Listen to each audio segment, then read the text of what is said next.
Oh.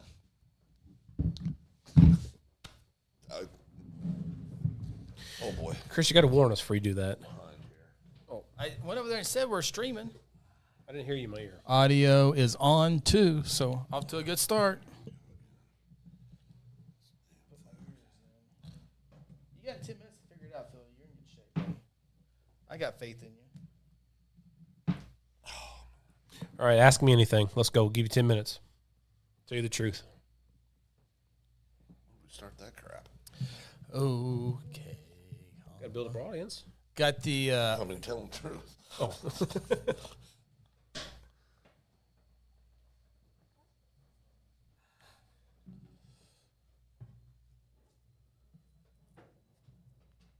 That ain't good. Oh, boy. Here we go. Why is it such a process?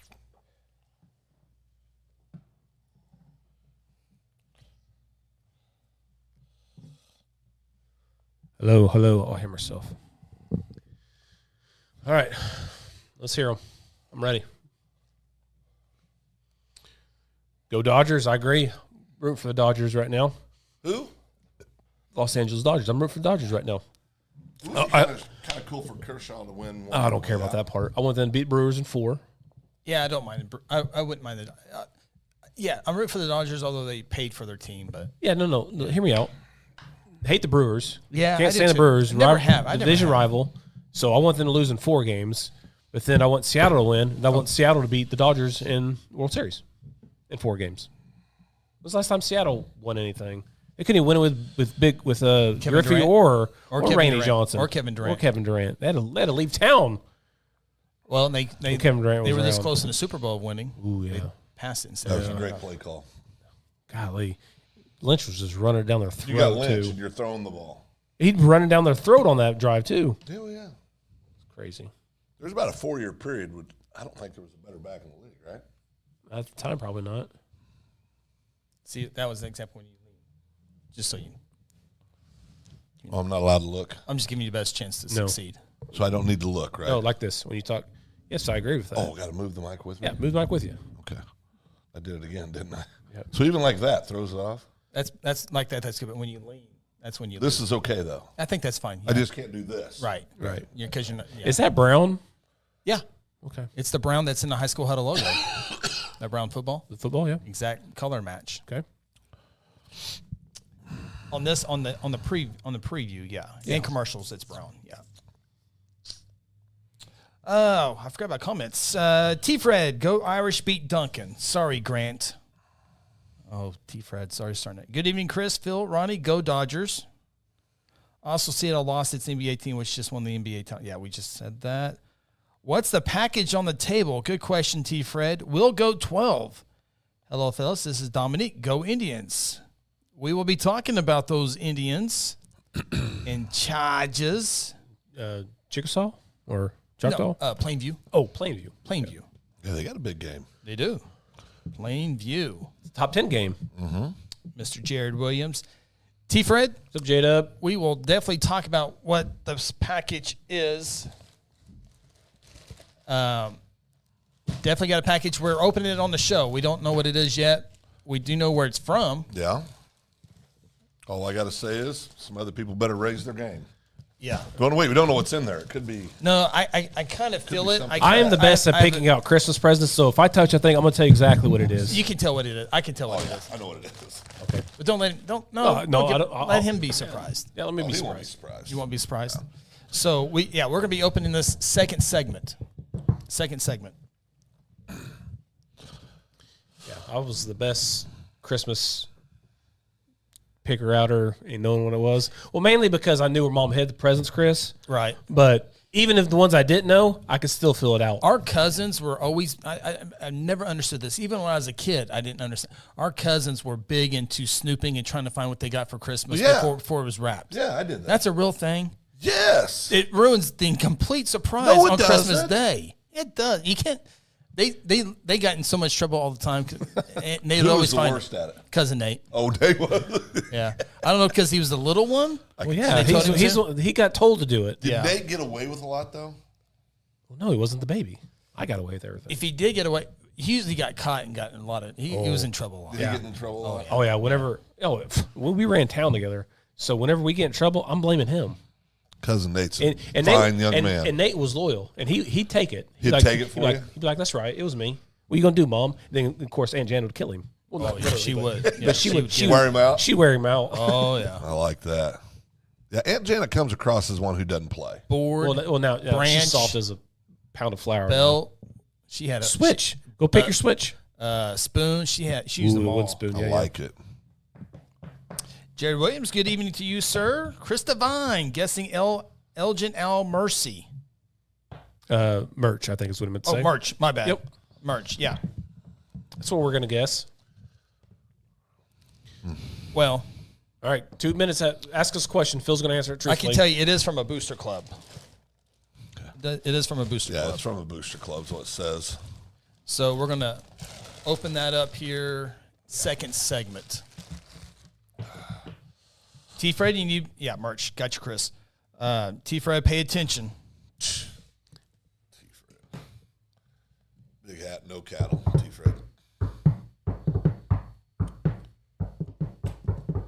Mike Snyder Seminole. won 18 million games, but not the one we picked last week, Ronnie. It's my lock of the week. I know. Seminole. I mean, it's one thing if my I get goodness. picks wrong. We've kind of grown to expect that. Oh. But when Ronnie gets them wrong, A lock too. Yeah. Seminole. So, isn't it funny? Like, especially in the TikTok world, when we get these games right. Well, excuse you from this conversation. okay, thanks. When we pick the games right, we never hear about anything. But when we pick them wrong, 200 comments. It's awesome. Oh, Make sure you like and subscribe. I would like for them to say, "Hey, Chris, that was a really good pick." Why does everybody make fun of me on there? Make fun of my appearance? Yeah. Make fun of my knowledge? Well, it's big brain. Not a whole lot of knowledge in that brain. Came in the other day. Oh, no, there's Chris found me crying the other day. Weeping. Weeping I for wouldn't some of say the crying. comments. It's terrible. Those 14-year-olds are They're brutal. brutal on the they're TikToks. Oh yeah. Oh yeah. There's the ones you gotta watch out Pretty for. big on the junior high circuit. Oh, yeah. On the TikTokers. Yeah. Yeah, yeah. So good. If you haven't subscribed to TikTok, that's where it's at right now for us. Lots of good comments in Thousands, tens of thousands views, man. It's stuff. amazing over there. Yeah. Yeah, those middle school kids don't play. They don't play. They sure don't. They'll let you know about it, how dumb you are. So good. Like one of them was like, these old dudes talking high school football. Yeah. So I think I saw one of those comments. I think it's the first time I've been called old. These dudes delusional AF. Yeah. At times, Well, then I had times we can be. Then I had somebody. Well, I can be, but then we had somebody on another topic from our other show that said I must have had a terrible childhood. Attacked my childhood. Just that's because you're from Kansas and they'd assume 5 that. seconds. You got anything you want to get out, Phil? I had a great childhood. I don't have anything. Me neither. Boomer.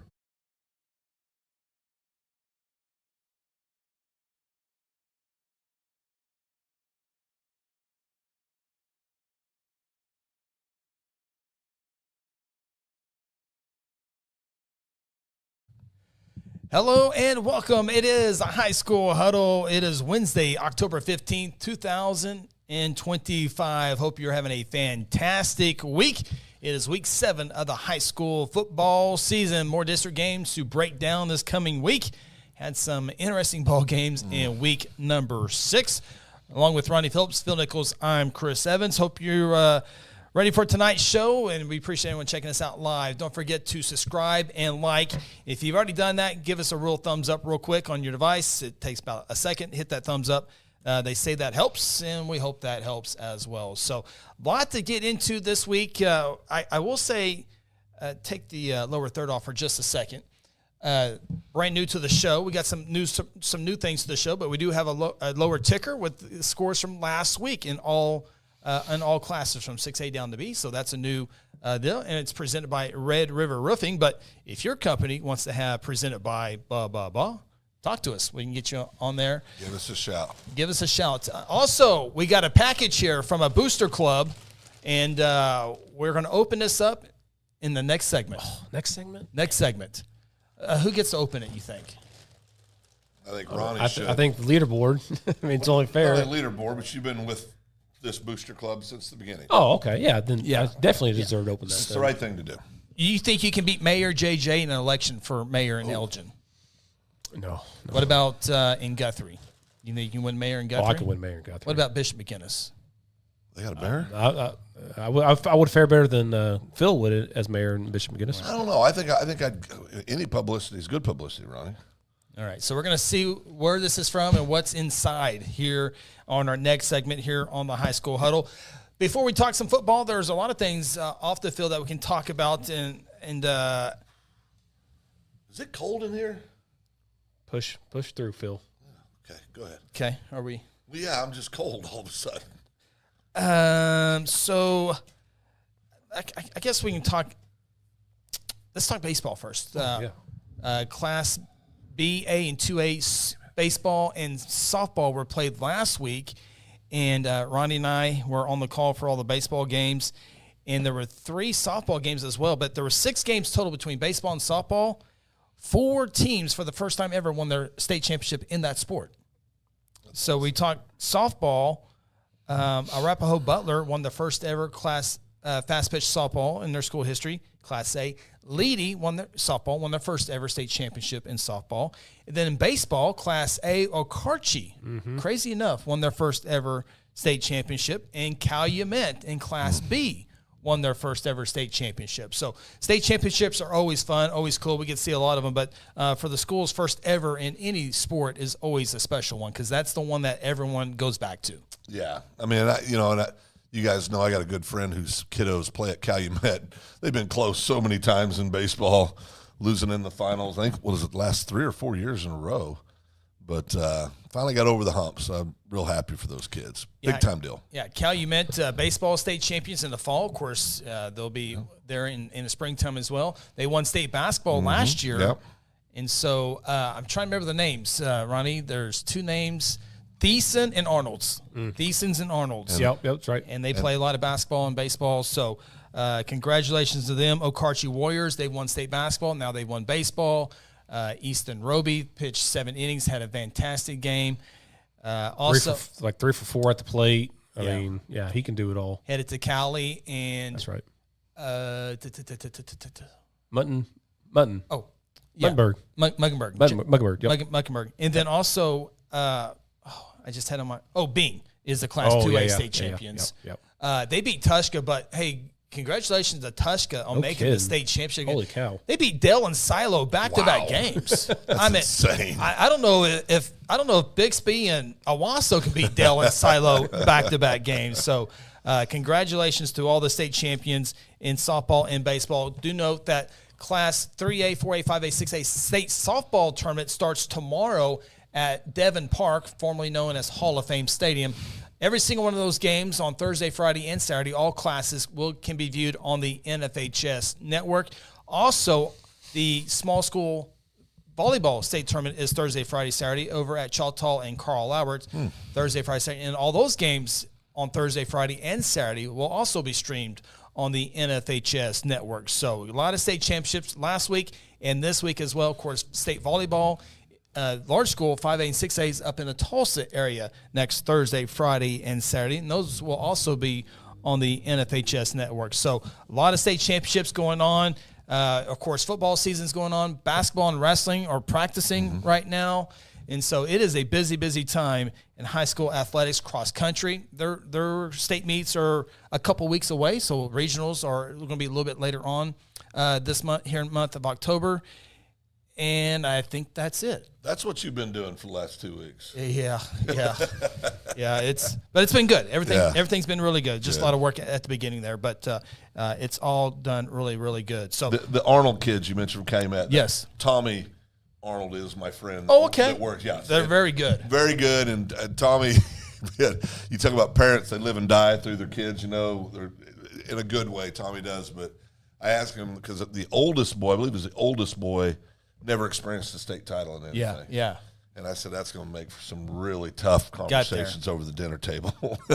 They got there, though. They got there, Got there. That was the best game we had that day. They started behind. They gave up 2 runs in the very first inning and just kept battling back, kept throwing up zeros and battling back and got over the hump. Good kids. Yeah, it was good. It was fun baseball on Saturday at the Bricktown Ballpark. So you can go back and watch the replays of those with your NFHS Network subscription as well.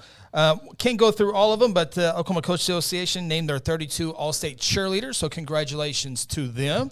A lot of big school and small schools represented in that list, so congratulations to all the All-State cheerleaders there. So, okay, let's get to some news off the field.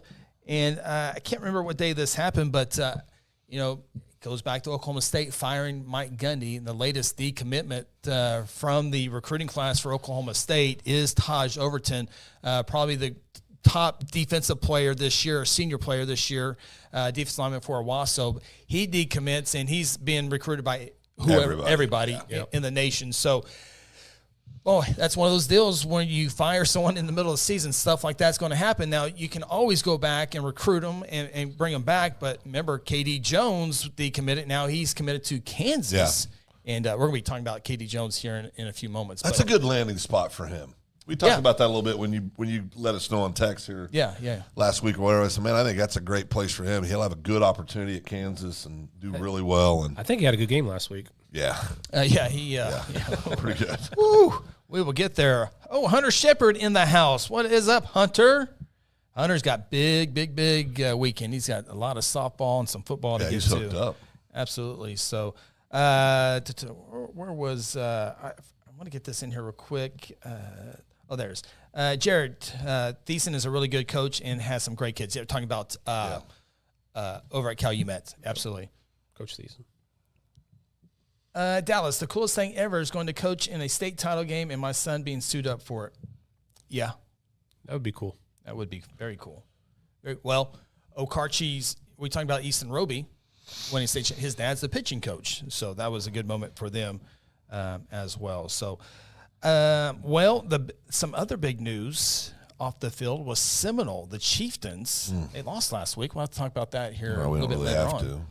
But Seminole forced to forfeit a football game when they played Bristow a couple weeks ago.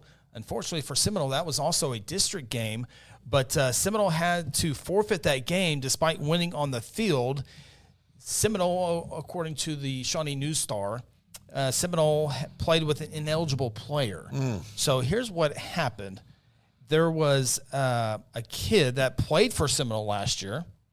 Sometime during the offseason, transferred out or moved out wherever, came back to Seminole, and the proper paperwork was not completed. Therefore, you have a forfeit. Seminole more than likely probably may have cost them a home playoff game with that there. So, do we know did the kid enroll at another school? I say must have. Glencoe got away with it. I would certainly think if you, I don't know if it was a transfer or move, that would have a part of it to do. But if you move back, I don't know. So by technicality, because they're not the proper paperwork.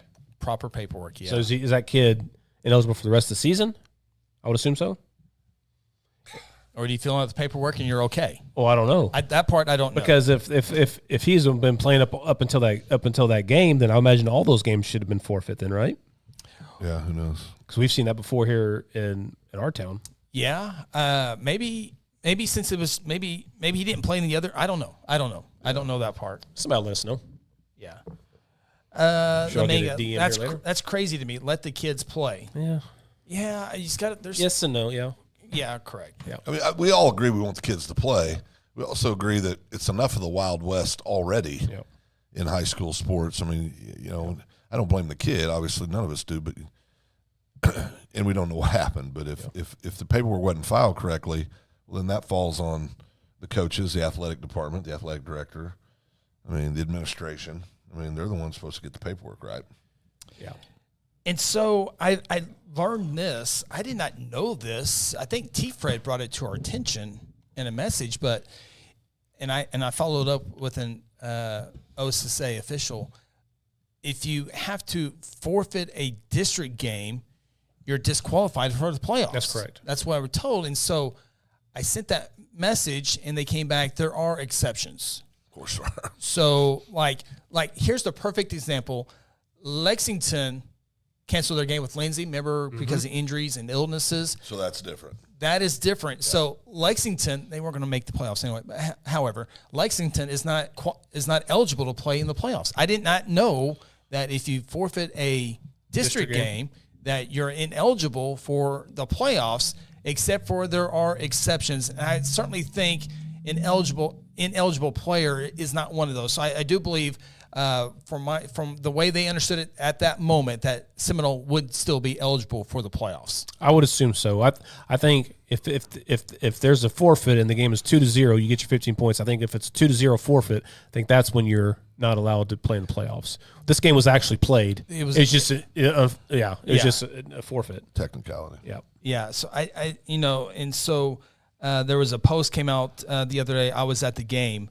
And I don't know these situations, but in 4A football, and a lot of these, I don't think were really playoff teams anyway. I don't think Class Medill in 4A, Lexington in 2A, Class A Cordell, not to be confused with Colcord, Cordell, Porham. They stopped playing football. They canceled the season.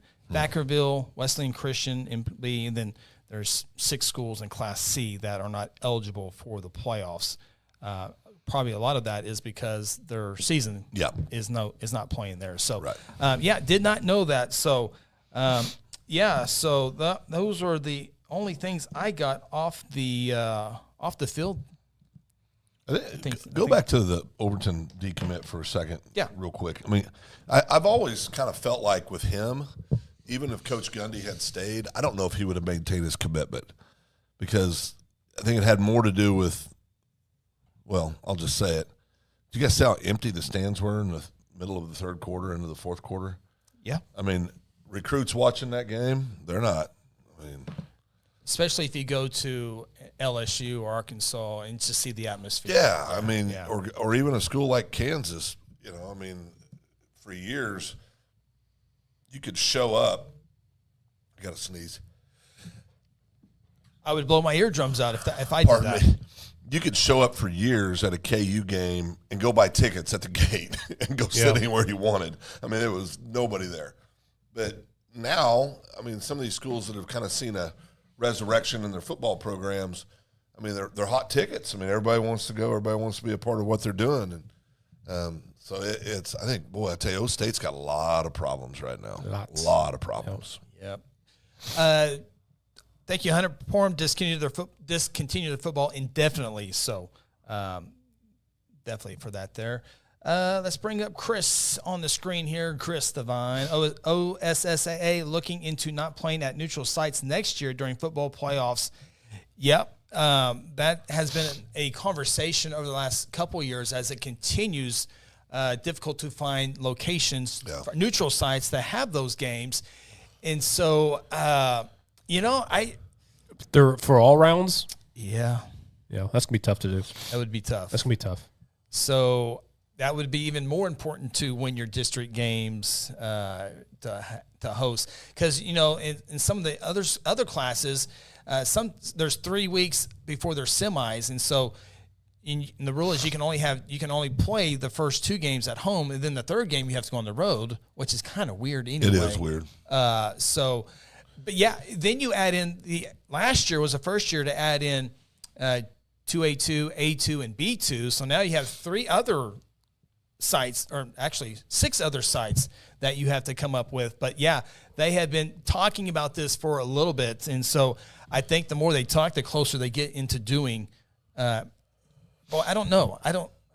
I like the neutral sites. Not only it just gives it I think it gives it a better atmosphere with the neutral site. Yeah. Because everyone comes in for it, and I like not having a home field advantage for a neutral site. Yeah, I agree with that. Same thing with college football. Difference. You have the first couple rounds at home, and then a bowl game, and then the championship. Well, no, I think division like 2.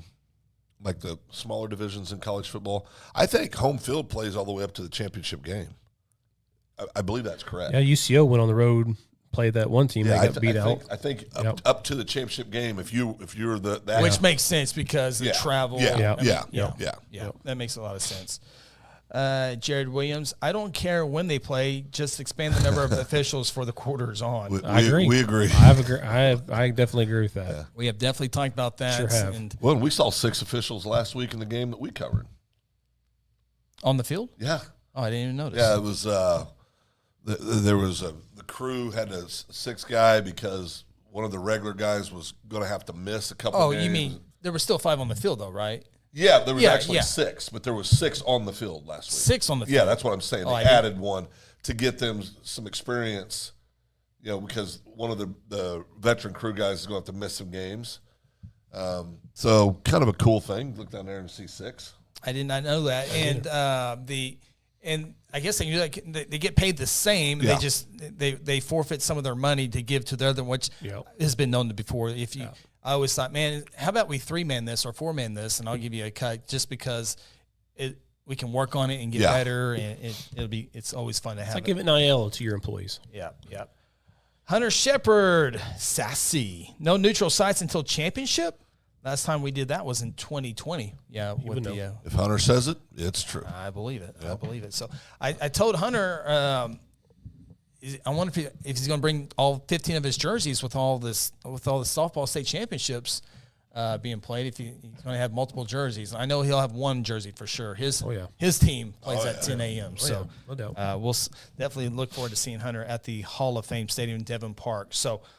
All right, let's take a break. We got a lot of things to talk about, but when we come back, we are opening up this package here, and we'll let you know. I have an idea what's in here just by feeling it, but we're going to open this up and Reveal who it's from. see where it's from, and we know where it's from. We have the label here, so we will let you know who sent us what and what it is after this timeout. We also. Games last week, we are talking player of the weeks, the big players in last week. KD Jones, if he's not your player of the week, then you need to quit having that. Quit having that. Yeah. He might be the week of the year. He had a big week last week. Oh, it was huge. Yeah, big week. So we'll talk about that. We'll have our picks coming up here in a little bit. That's good. Phil's back. What did Phil do wrong? Well, we're talking about picks. All right. We'll talk about that here. This is my week, though. One more break, one more comment before we go. Hunter, I have a Washington, Tuttle, Newcastle, and Blanchard jersey all the same time, like maybe. Well, I think he's missing one. I think he's missing one. I know he has. How quickly they forget. Yeah. Wow. Hunter, that's a little disappointing. All right. Well, Phil, you're going to go weep while we go to break? I'm going to drive down there and take that back. All right. This is the High School Huddle presented by Red River Roofing. At home, the office, or your commercial building, you want a professional roofing contractor you can trust. Red River Roofing Siding and Windows has been the Oklahoma leader in residential and commercial roof repair, maintenance, and replacement for over 2 decades. Partnering with the best manufacturers to offer the best roofing systems with the best warranty protection and the best financing plan in the industry. Avoid the high volume of underqualified, untrained contractors and call Red River Roofing Siding and Windows today. Mercy Hospital Logan County is here for you with our new Senior Life Solutions program designed specifically for older adults facing challenges like depression, anxiety, and grief. In partnership with Senior Life Solutions, Mercy Hospital offers compassionate, evidence-based mental health care. Our team are ready to help you or your loved ones improve their mental well-being. Call 405-260-4173 today to learn more of how Senior Life Solutions can make a difference. Exxon was founded by 2 combat-proven veterans to help businesses grow from mediocre to exceptional. We know from experience that your culture and trust throughout the organization drive superior performance. Most business owners focus on the urgent rather than the important. They are just struggling to survive. The team at Exxon helps owners identify challenges, build solutions, and focus on growth. Do you trust your team? Does your team trust you? If not, we can help. We are Exxon.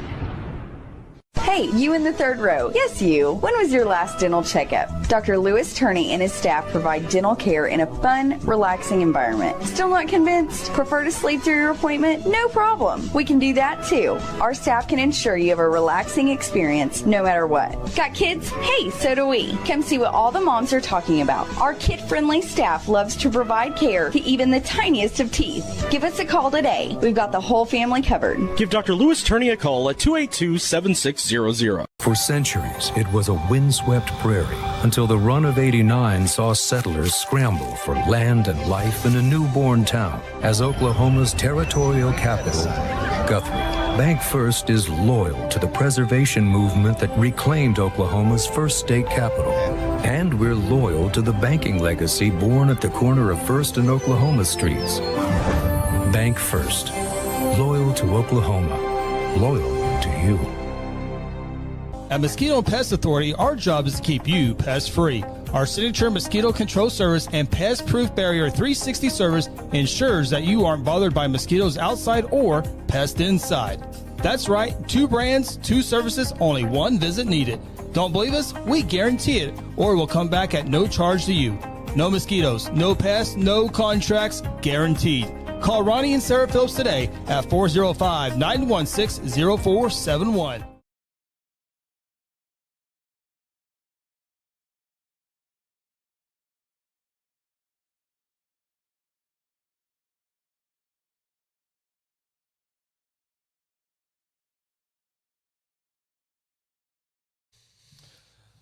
Welcome back inside the High School Huddle. Opening doesn't have audio. We'll get that fixed. Hope you're having a fantastic Wednesday. If you're catching a live show, thank you, as always, Leslie Dayton, checking us out. Thank you, Leslie.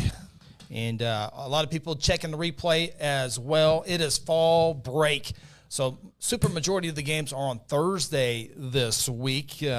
Welcome back in, Ronnie, Phil, Chris. Before we open up our package here in just 1 second, my question is, if you played this week, which most teams are, there's some that have bye, and you're playing on Thursday. Normally play on Friday, so you have a short week of practice unless you practice on Sunday.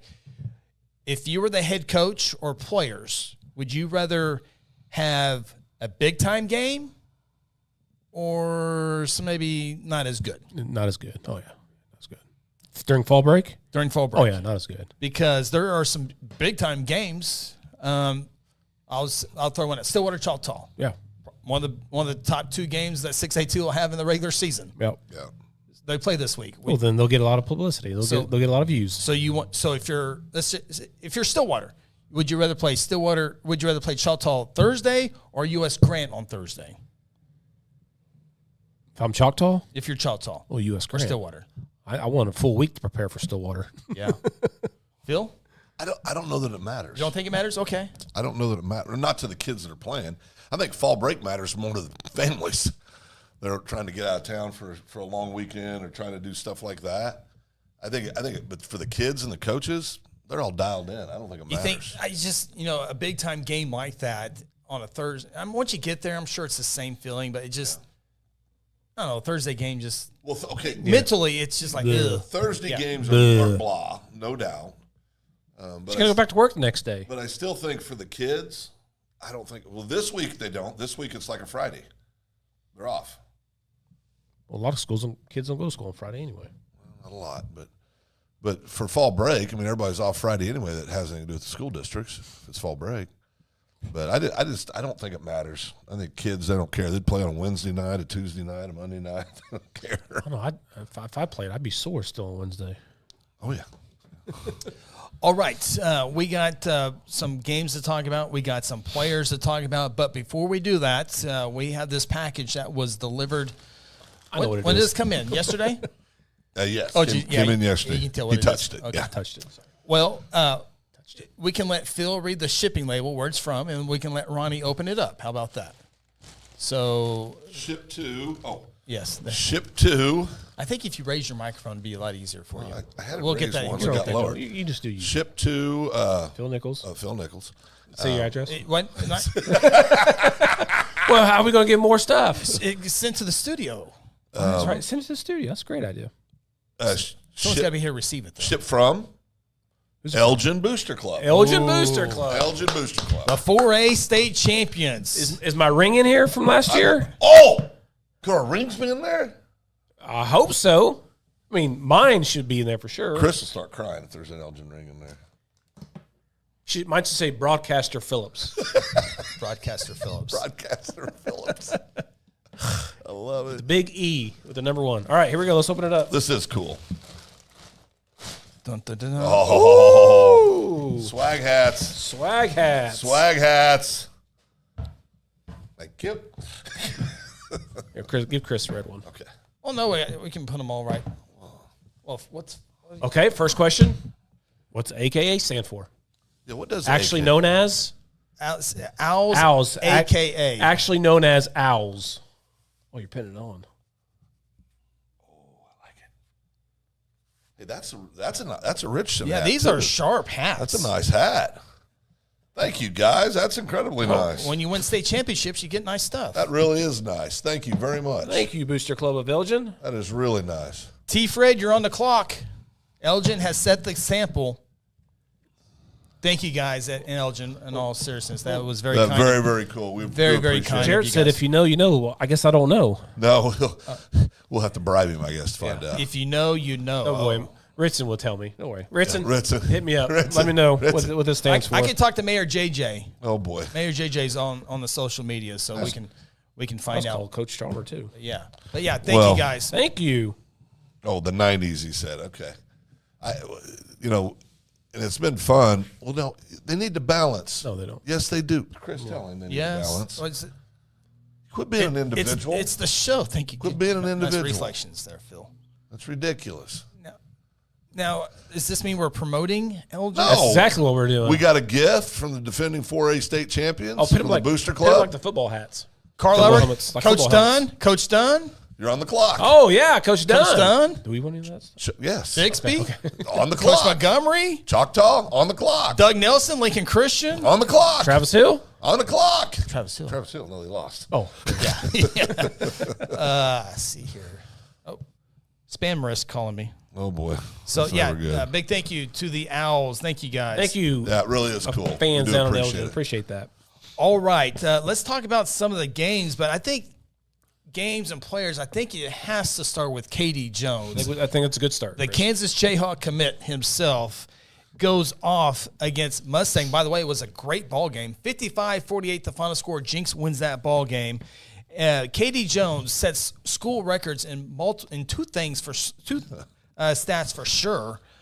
And Hunter, make sure I see you, Hunter. Make sure talk to your Washington folks. We need some things here on the show. But Katie Jones, school record, 8 touchdowns in one game. Crazy. 8 touchdowns. That's That's insane. unbelievable.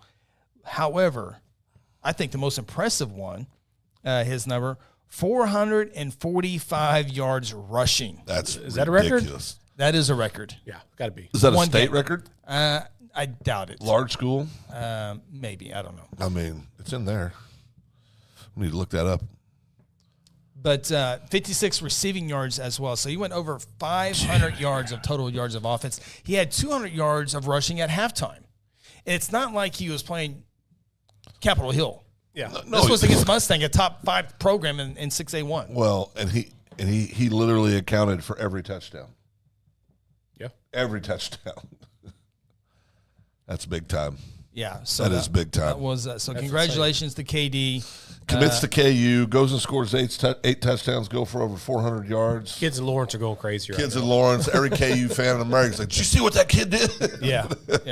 Never heard of him, but now he's definitely now he's a Jayhawk. He's a legend right now. So I think that was probably the big game in 6A1 last week. How about Union not only beating Norman North, but beating them by 3 touchdowns? Unbelievable. Everybody knew that. Everybody knew that? Did I pick that in the None of us knew that. No, that was unofficial? I didn't pick that in unofficially? I don't remember talking about it, but Unofficially. I'm pretty sure I told you guys off there. so Norman North, Norman North with that's just not that's not a good. Bad that's loss. a bad loss. Yeah. But the East West. That's crazy. Maybe to say. it's a real thing. That's crazy to say. It really is. That's a bad loss. You lost to Union. That's a bad loss. That's crazy to say. My other 6A1 thought right off the bat is Bixby plays Enid this week. Oh yeah. Oh. Bixby scored 81 points a couple weeks ago. Yep. Enid's probably not going to win a game this year. Over under 81? No, I think Bixby. I think Bixby goes in knowing Enid's not good and holds it back. You think? Yes. Or do you just? Well, they're going to hold it back as much as they can. I mean, listen, Bixby's third, fourth string is going to be able to put 50 on them, 60 on them. Yeah. And you're not going to start taking knees at that's worse. Second quarter. That's worse. Yeah. That's a tough deal. And they're going to run the ball. I mean, these are high school kids. They're not going to let them just tackle them. No, it's a tough situation. Those are tough games to manage. They are.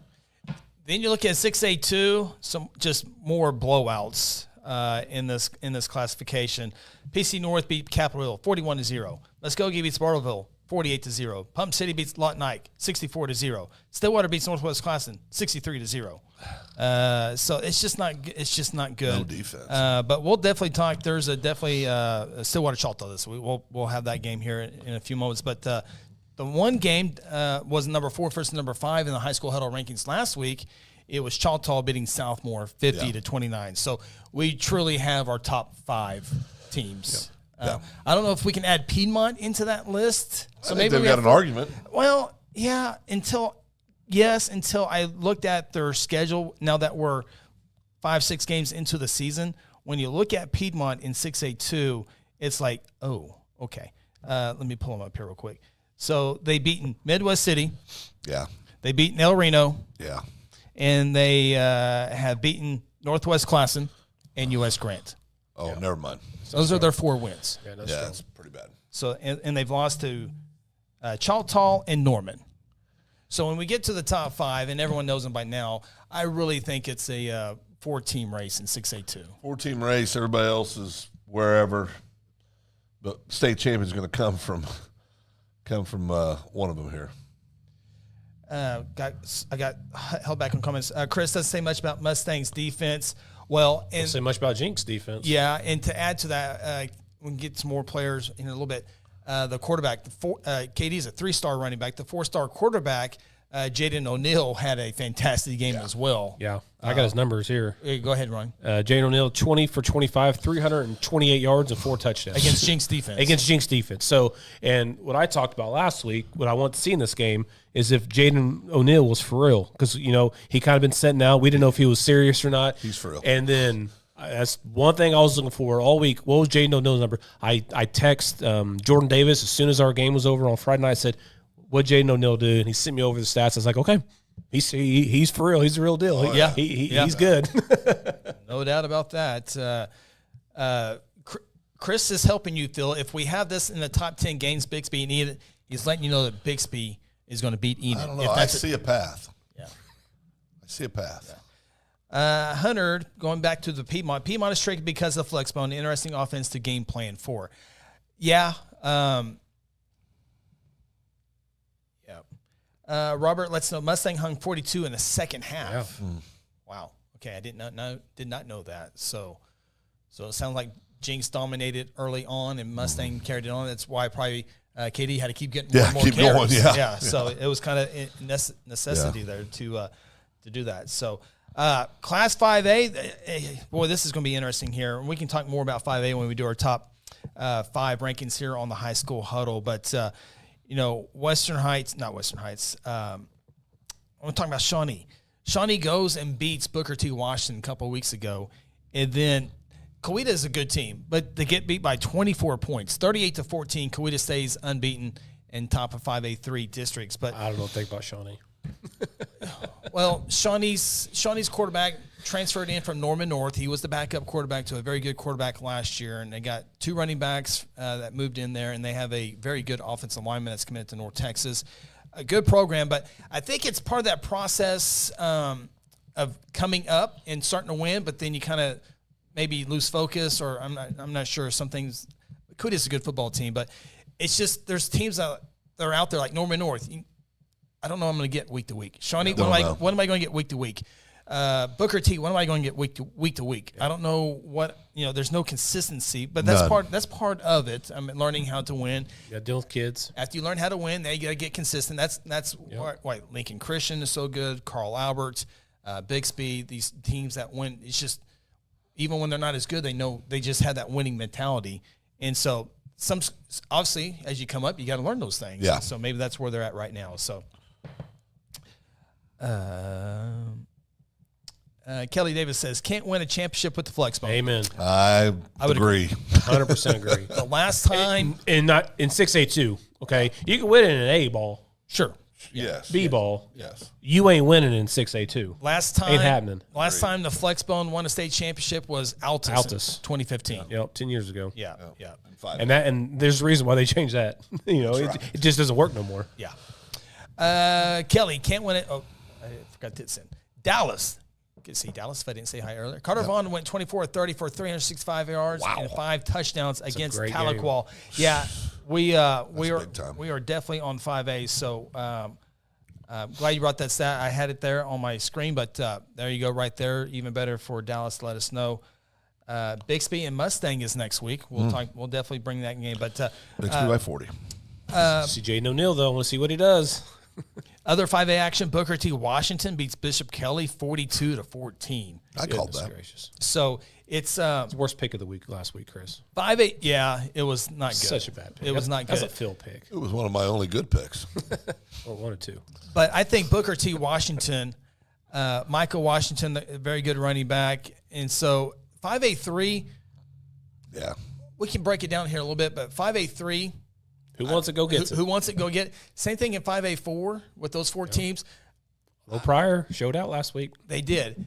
And I think, I'll have it in my top 10. I won't go too far into it right now, but the 5A3, 5A4 playoff matchups are going to be fantastic. Mm-hmm. Same thing with 4A4 and 4A3. First round matchups are going to be fantastic. So the other big one last week was the Highway 20 matchup, Pryor and Claremore. Pryor wins by 31 points, 51-20. Ward, the quarterback, and the Tigers just go off on the road at Claremore. So that was Pryor. Pryor beat Sallisaw back in the first game of the year and kind of had some lower competition, but then take it to Claremore, 51-20. So yeah, I mean they're for real. Everybody that's on the east side that we talked to has been telling us they're for real. They're starting to show us they're for real. So Pryor's going to make a lot of noise in 5A. MacArthur over Duncan, 51-20. Both teams are playoff teams in 5A1, but it looks like MacArthur's probably going to be on the upper part of that, and maybe Duncan on the lower part of the playoffs. But if you're Duncan, you're just wanting in the playoffs. Get in the playoffs. Get in the playoffs. Next step. You haven't been there in a while. Now you're probably going to have to go to either, Guthrie, Carl Alberts, likely. Altus is like, hey, we're still around here. Yeah. So it'll be a tough first round, but just get in the playoffs. Yeah, and listen, Altus, we'll talk about them more over the weeks to come, but next week. And their schedule's been not the toughest, but the numbers they're putting up and the way they're doing it, for the most part, they had one game, I think week 2 or week 3 cashed. It was a little closer than it should have been, but they're a talented ball club that can flat throw the ball all over the field. So it's going to come down to defense, but. Man, oh man! I tell you, they can move the ball up and down the field. Yeah, they gave up 30. To John Marshall. Yeah, I mean that is. We've seen John Marshall though, and they got some athletes. They got some athletes. They really do. Yeah, they do. They really do.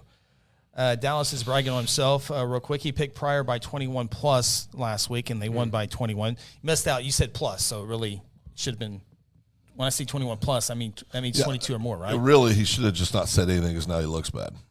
Bragging on himself? Yeah. Well, that's what you do when you get a game right. I do that every day of my life. Nothing new about that. Collinsville, victorious over Tahlequah, 35-23. It feels like Tahlequah plays somebody good every week. Every week. It always says, I'm like, 6A. I'm like, and you're like, you know what? Tahlequah's a pretty good team, and they don't win very many, but I'm like, man. So those were some 5A scores. 4A football last week, Woodward gets a victory at Douglas. Woodward, not very many wins this year, but they go on the road and get a victory there. Love that. Ada over Hilldale. I'm trying to find the other one that was big. You know, a team that we haven't talked a whole lot about, I think we might do it in next, is the Hera Panthers. They beat Chickasha 28-25. Got a good young coach over there at Hera. They play at Evansfield. Of course. That always helps things. And they have a huge I wonder if anybody in Hera is watching this broadcast. Do you still have the biggest flag? They have one of the largest flags I've ever seen. They rival car dealerships, how big those flags are in Hera, Oklahoma. I haven't been over there in the last few years. So, Bethany at Tuttle. Tuttle wins that game 69-0. Yeah, not a ball game. It's impressive. Here is Tuttle. So they're perfect 6-0. Beat Guthrie, Newcastle, and Noble in 5A. Then they played Ardmore, Medill, and now Bethany. Tuttle's defense, we always talk about Cruz Campbell and the offense, rightfully so, but their defense has given up 20 points in the first 2 weeks, 13 to Guthrie, 7 Newcastle. Since then, they have not allowed a single point to Noble, to Ardmore, Medill, and Bethany. Noble, Ardmore, and Bethany are fighting for playoff spots. You know, Medill, not very good team. They're not eligible for the playoffs, but still, they can't score. Well, listen, Tuttle's an outstanding football team. There's no doubt about it, and they're gonna. I think we're gonna see a repeat from last year in 4A with Tuttle and Elgin hooking it up in the finals again. Yeah, There's going to be an upset in 4A, I'm telling you. I know you keep saying that. I don't know who's going to be. Who's Tuttle going to lose to? I don't know. I tell you, the team that lose. could disrupt that would be the Ada Cougars. Yeah, Ada was a solid number 3 team last year. They're a solid number 3 team this year. They might not even win their own district because Broken Bow would be a great matchup. But I think Ada, outside of that, is the one to watch. Pay the one to take attention to. You know, you never know too in playoffs. I mean, you can see. I mean, Poto's a really good football team. You talked about that great district in 4A. There's just a lot of really, really, really good football teams. It's just this year in 4A, you've got 2 that I think stand out, and then Ada right there, and then a bunch others just right below them. But I mean, you get in the playoffs, anything can happen. Yeah, I mean, Cushing is a good program in 4A football. Salisal. Salisal. Salisal. That's very another. good. So those Salisal's good. They are good. That was one of my surprisers in the preseason picks we had. Yep. The Black Diamonds, definitely, they had no issues with McLean this past week, 45-7. If you like defense, I hope you're in Clinton, Oklahoma. Elk City. The Elks lose to the Clinton Red Tornadoes, 17-12. I will say this real quick before you guys go off. Clinton 0-3 to begin the year, but they're winning the games that matter, district games. Go ahead. Well, you're welcome, Clinton. We had to call you out on the show a little bit, but then you responded, and we're proud of you. 3-0 since we had our little conversation. And some would say responded. Yeah. We're proud of you, Red Tornadoes. Sent Elk City back to the lobby last week like we predicted. We predicted. We predicted that. Yep. I mean, we may have been a little far off on our prediction. Oh, win's a win, Phil. A W is a W. Doesn't matter if it's by 5 or if it's by 100. Doesn't matter. I can tell you, this show is extremely popular in Western Oklahoma between our friends in Elk City. Yeah. Weatherford and Clinton. Yeah. Lots of good friends in Elk City. We have a huge following in Western Oklahoma. Oklahoma. We're going to preview Elk City next segment? We need to. They're on the list. Oh, I got things to say. The Elks are on the list. If you ever been to Elk City, they love artificial grass. It's on their Little League fields. It's on their high school fields. It's even in their parks. Yeah. Everywhere you go is artificial grass. The county tax they put on their people. They did, yeah. And they all responded by like, heck yeah, let's do it. And it works. Absolutely. That Little League that baseball and softball complex now has an indoor basketball and all whatever. It's awesome. It's a destination over there. Got good restaurants there too. They do. I've been to Elk City quite a bit here lately. I love Elk City. Elk City's a good town. It is. It's a really good town. Good town. Yeah, it really is. In fact, it was so busy in Elk City, I had to stay in Clinton. Yeah. Which is just a few miles down the road. Yeah. So we'll be definitely. Who won that game, Clinton or Elk City? Clinton. Yeah, 17-12. Yeah, undefeated.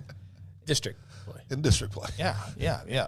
So I think those were Weatherford got by cash, 49-28. We'll talk about Weatherford here in a little bit as well.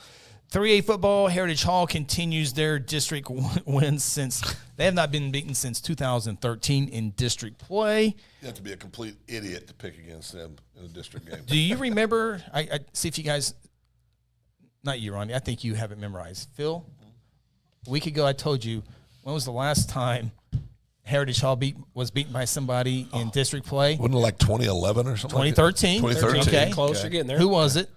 Who beat them? You mean Lincoln Christian? You said Heritage Hall. You mean Lincoln Christian? No, Heritage Hall. Heritage Hall. Okay. Heritage- Oh, yeah. I got you. It's like they've won like 82 straight district games, I believe it is. And it's now like a 5A score. That's right. Oh, Newcastle. There you That's go. right, that's I right. knew you had it. Yeah, I knew you had it. I wouldn't have brought it up if you didn't. Yeah. Proved that over the years. So we mentioned Seminole having to forfeit the game with Bristow. Manford beat Bristow this past week, 21-18. Bristol's not a bad team, but losing to Manford, that's not a good loss there. Rough. But Seminole not only have to forfeit a game against Bristow, but they lose to Perkins Triant Demons. Not even close. 63-26. Come on, Seminole. Golly, lock of the week. I went against and I always pick You always pick Perkins. I should have known better when I picked with him. That's a teaser. When you went with him, you lost. When I went with him, I lost. Got both of you right where I want you on this. Come on, Just Seminole. setting you guys up. Lincoln Christian shut out Locust Grove to remain number 1 in Class 3A football. Other scores, 2A1 football. Jones, no issues with Crooked Oak. Washington, no issues with Little Axe. And Kingston beat Bethel. We had that game last week So as close. well. I really thought Bethel had a chance. 73-44. Oh, wasn't that close? And when we get to Phil's Score 44 though. That'd win most games. yeah, Those games, yeah. I just have bad luck. So if you're Bethel and you tell the coach on Thursday, hey coach, you're going to score 44 points, you're like, Got a chance. we might have a fighting chance. chance. Got a chance. You're going to give up 73, but yeah. So Mount St. Mary's remains undefeated. They beat Perry 54-0. Not the toughest schedules, but they're blowing people out. That should be blowing people out. They're winning all of them they're playing. Exactly right. We'll talk about that district here in a little bit as well. Those are some of the 2A1 scores, 2A2 scores. Colcord back in the win column, 42-28 over Commerce. Week late. Holdenville beat Beggs 52-26. That game was close at the beginning. Yeah, at the beginning. 2A2, Adair, number 1 team, remains undefeated. Dibble shuts out Comanche. Dibble's in our top 10 games of the week. Okay, here we go. Let's get to Hunter Shepard comment before I go any further. Hunter says, I was at the Bethel game. That was 56-14 going into the third quarter. It was 49-14 at half. Kingston did have some of the reserves in the game. Okay, so that explains a lot there. Thank you, Hunter, for that update. Always does a great job. You follow Hunter on all the social medias for all sports. He does a great job, has a great memory. And If you want great pictures, go check out Hunter's site. Hunter Shepard Photography. That's right. It's all on donations. Yeah, incredible. Yeah, absolutely. Nice gesture on his part. Okay, Class A football last week. Where's our buddy? Yeah. Where's Kenny. our buddy? Where's Kenny at? Where's Kenny at? Yeah. Kenny, where are you? He's not there, Phil. Kenny, we've been hearing from Kenny all year about how we're way off on our We had cash in number 3. number 3, and we're getting dogged by Kenny Yes. for having him 3. Yeah. For not having 1 or 2. Yeah. And when we look at the Class A top 5 rankings here in a little bit, I can go. Phil saw my top 10 A1 rankings, and you went, "Ooh, Cashin." Yeah. I'll explain myself. Yeah. And we'll look at those. Kenny's got a defender just popped up. Oh, okay. Kelly. Yeah, Kelly. Cashin starting running back. Was that with Mono? Would have made a difference. That many points? We knew there was we knew there was an offensive starter that was out. Correct. We didn't know who it was. We didn't know who it was. And the Kelly's obviously, if you're losing your starting running back, it will make a difference. Doesn't know if it was enough difference, but Kelly, it will make a difference. My first question, Kelly, is the running back, does he play defense? Yeah. Does he play defense? Because Hooker scores 49 points. Now, Hooker, we'll talk about it in our top 10 games. I bet he does. I'm sure he does, too. They have Hooker running game is unbelievable. So good. They have a quarterback and running back that does so well running the football. I'll have some of those numbers here in just a little bit as well. So Hooker beats Cashin 49-28, a big-time victory there by Hooker. They got a new coach this year, and they had a pretty good class graduate, but they have The Palacios kid is a stud junior running back. He'll be back next year. But so there were some questions. I had some questions about Hooker. But, boy, that was a big-time victory in that A1. A1's fun with Cash and Hooker, Fairview, and then, Crescent's been up and down in that district as well. So that's a good – yeah, I'm glad you're pulling that up. That's good. Kelly, it was 35-28 late in the fourth quarter. Cashin went Hail Mary, then gave up 83 yards. Yeah. Well, hey, listen, Cashin fans, don't freak out. No, they should. You're a good football team. They should freak out. No, they should. Freak out. You should freak out. You'll be fine. Cashin's going to be fine. Ronnie, if Cashin Booster Club sent us some Wildcat gear? Wouldn't pick against them all year. You will? I wouldn't pick against them all year. No. We need maybe a hoodie next. Is that asking too much? Would that look good on the desk? Maybe we could fill all this desk up. Do we want all hats? Well, I just like this whole desk to be filled up. It would be pretty cool. Yeah. Now we have my wife would kill me if I bring home more hats. I just got a brand new one. You're not taking any of these home. Oh, I don't. None of these are yours. Oh, it's the show's. It's the show's property. Oh, I don't think that's what the rules were. We just made them. Oh, okay. Yeah. Well, the package said. That's right. Phil Nichols. Technically, they're mine. Technically, yeah. Good thing you weren't speaking the mic when you said mine because nobody heard you. Yeah. The other big time matchup, where is it at? How about this? Tonkawa at home takes it to Pawhuska 32-8. This game was not in the top 10 last week for us. It probably should have been, but now when you see the score, maybe it shouldn't have been. But Pawhuska's been putting points up. Pawhuska has the week off, so it's probably a good time for them to have the week off. But Tonkawa, 32-8. Tonkawa has a great tradition of playing football, and they just hammer Pawhuska 32-8 to add even more intrigue to Class A football. I'm really excited. I'm really excited for 5A football, 4A football, and A1 football. Those three classes are going to be so much fun. They are right now, just because of so many teams and so many questions on those. Those are my three favorite classes. If you had to pick your three, or even one, if I had to pick one, that's easy for me. What's one? 4A. 4A. Yeah, not even close. Ronnie, what would you go with? If I had to pick one, if you can only watch and follow one class, 4A. Not even close. Top to bottom, 4A's the best class by my second pick would be probably 5A because I think Carl Albert's more into the field this year than they have been in the past. Yeah. Well, and the East Side schools on 5A are really good this year. 3A's good, though, guys. 3A's good. Yeah, but there's a clear cut. Yeah, it's Lincoln Christian. No, I know, but there's a lot of good 3A teams is what I'm saying. Yeah, but when you know Lincoln Christian's going to win, it's kind of like – or Sulphur. I mean, yeah. the only surprise would be Sulphur. Yeah, but 5A's better than what it has been. I mean, I think 5A's been down for a while, top to bottom. But and Carl Alberts came back to the field a little bit, but I don't think that much.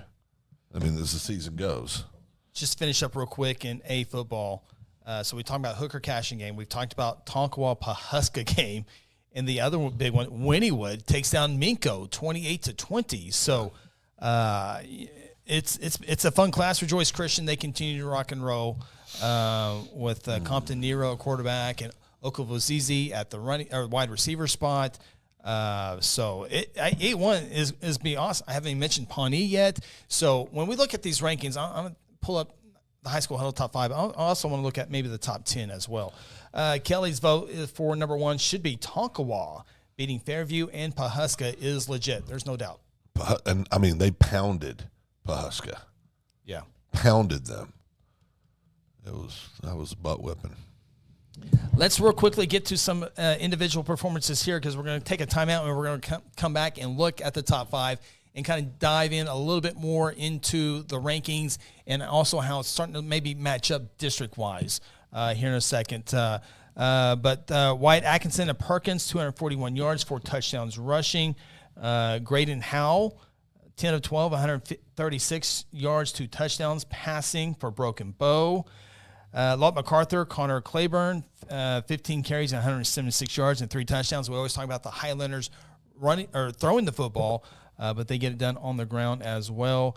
Caden Jones, we talked about him if you didn't miss in the segment, 445 rushing yards and 8 touchdowns in a 7-point victory over Mustang. Unbelievable. Nice performance there. Landon Griffith for the top number 1 team, Talihina, 347 yards and 6 touchdowns passing. Congratulations to them. Julius Wilson of Owasso, 7 catches, 150 yards. And Tavon Perry, Spate for Tulsa Union, 11 attempts, 284, 3 touchdowns rushing in the victory over Norman North. Those are just some of the great performances last week. Great performances. And we got some more that we'll get to here in a little bit as well. Kelly Davis, one more comment for some A1 football. Wynnewood quarterback Hunter is pretty legit. Yeah. And so I think I was a little down on Wynnewood, but you beat Minko. It's going to grab your attention there. So, okay, let's take our second timeout because we're going to come back and do the top 5 rankings for the high school huddle. Also looking maybe into some districts. So if you want to talk about your school or your district or your class, your chance is next. Throw them in the comments, and we'll talk about that as we take our next break. Coming up here in a little bit, top 10 games of the week. See how Phil, Ronnie, and myself did. And I got a suggestion for Phil picks. Oh, okay. See if Intriguing. Yes. Do I get to decide? Yeah, I think as a group we can decide on my idea of what for you. Oh. We'll see if it happens. See what you think about it here. Right. Okay, coming up next, top 5 rankings here on the High School Huddle, presented by Red River Roofing. Mom, Red River's gonna fix our roof. Buddy, it's gonna be easy getting a quote after that storm. Have you seen those roofers? I can get you a new roof. Wait. That will be out of business next week. Roofing!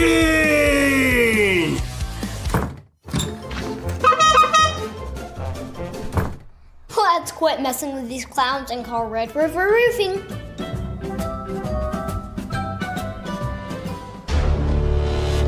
Exxon was founded by 2 combat-proven veterans to help businesses grow from mediocre to exceptional.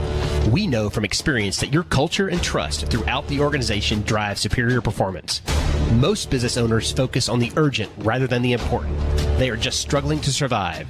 The team at Exxon helps owners identify challenges, build solutions, and focus on growth. Do you trust your team? Does your team trust you? If not, we can help. We are Exxon. Hey, you in the third row. Yes, you. When was your last dental checkup? Dr. Louis Turney and his staff provide dental care in a fun, relaxing environment. Still not convinced? Prefer to sleep through your appointment? No problem. We can do that too. Our staff can ensure you have a relaxing experience no matter what. Got kids? Hey, so do we. Come see what all the moms are talking about. Our kid-friendly staff loves to provide care to even the tiniest of teeth. Give us a call today. We've got the whole family covered. Give Dr. Louis Turney a call at 282-7600. At Mosquito and Pest Authority, our job is to keep you pest-free. Our signature mosquito control service and pest-proof barrier 360 service ensures that you aren't bothered by mosquitoes outside or pests inside. That's right, 2 brands, 2 services, only 1 visit needed. Don't believe us? We guarantee it, or we'll come back at no charge to you. No mosquitoes, no pests, no contracts, guaranteed. Call Ronnie and Sarah Phillips today at 405-916-0471. For centuries, it was a windswept prairie until the run of '89 saw settlers scramble for land and life in a newborn town as Oklahoma's territorial capital, Guthrie. Bank First is loyal to the preservation movement that reclaimed Oklahoma's first state capital. And we're loyal to the banking legacy born at the corner of First and Oklahoma Streets. Bank First. Loyal to Oklahoma. Loyal to you. Mercy Hospital Logan County is here for you with our new Senior Life Solutions program designed specifically for older adults facing challenges like depression, anxiety, and grief. In partnership with Senior Life Solutions, Mercy Hospital offers compassionate, evidence-based mental health care. Our team are ready to help you or your loved ones improve their mental well-being. Call 405-260-4173 today to learn more of how Senior Life Solutions can make a difference.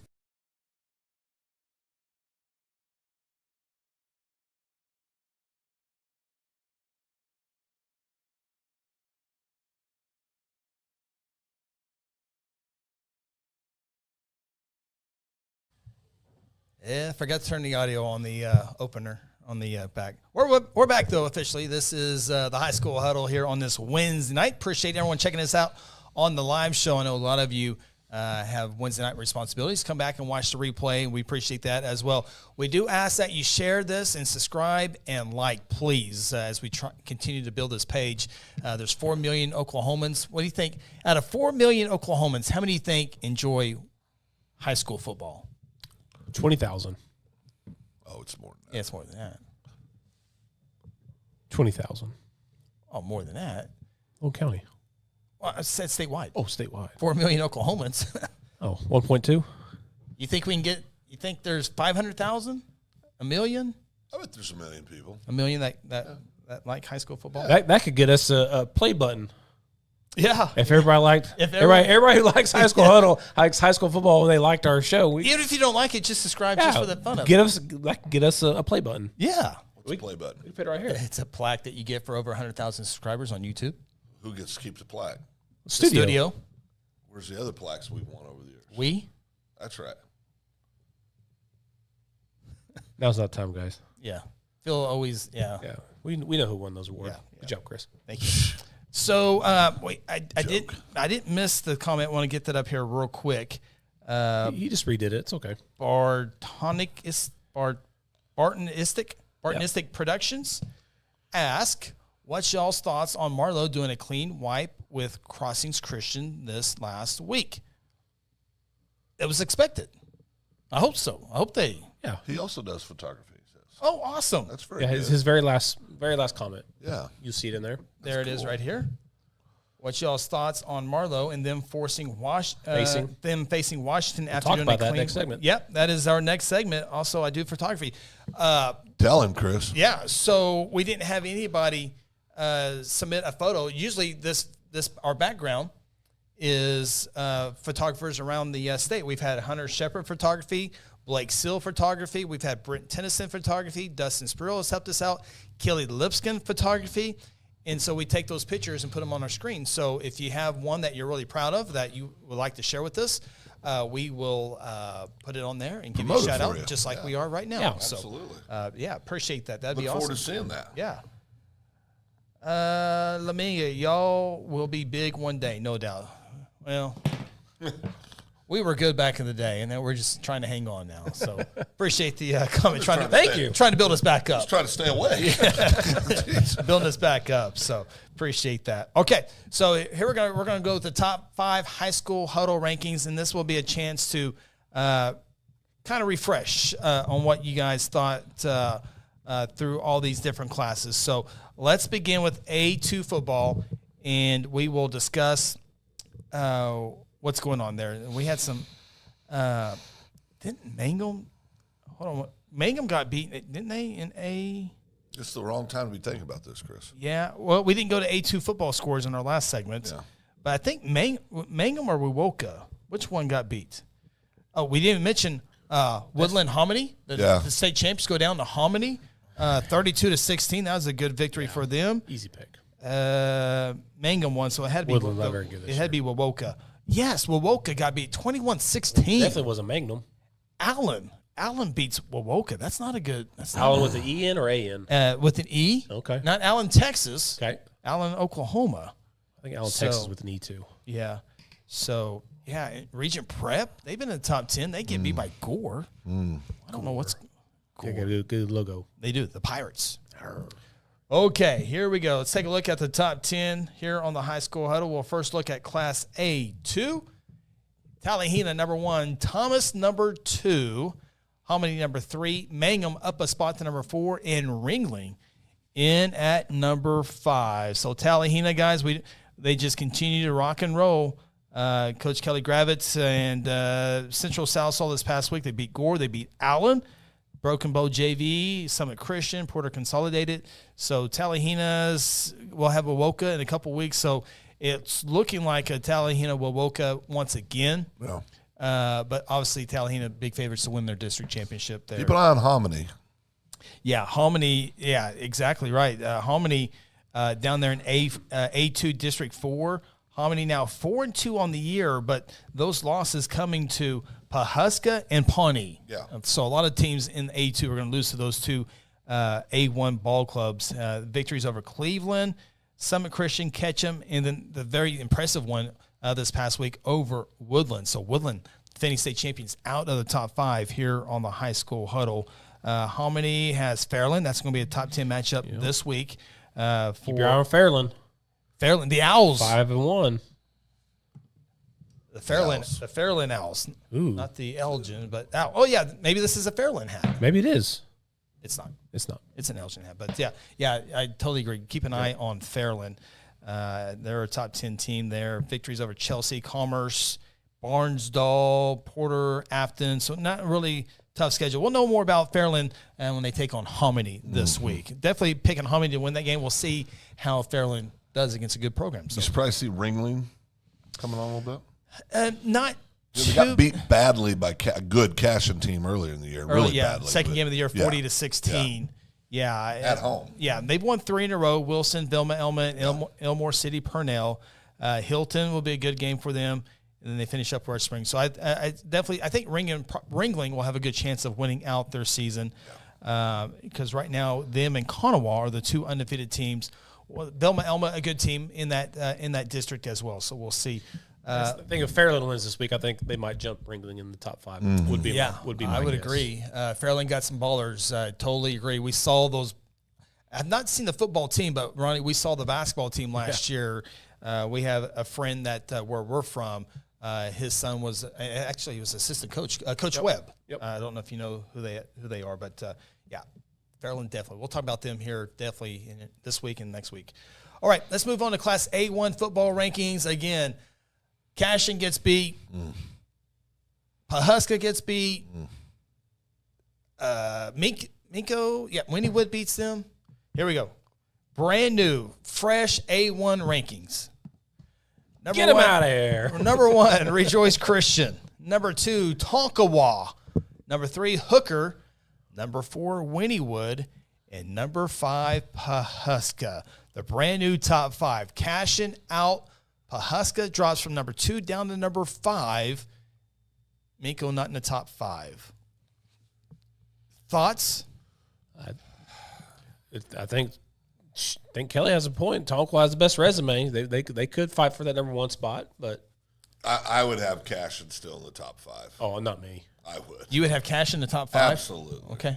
We'll talk about Cashin here in just a second. Absolutely. I think a better argument, not Cashin in the top 5. I think the better argument is Fairview in the top 5. Well, Cashin loses to the 4th-ranked Hooker team, and you dropped him completely out of the top 5. Well, we didn't. All of us did, yes. I didn't vote on that. Yeah, because I have him at number 9 this week. I know. Yeah. I think that's way too low for Cashin. All right. Tell me why. Well, they lost like Kelly said earlier, it was a close ball game late in the 4th quarter. They're missing one of their best offensive players, and I would assume one of their best defensive players out for the ball game. It's a real competitive game till late. And we all have seen games get away from you late when you're trying to do things.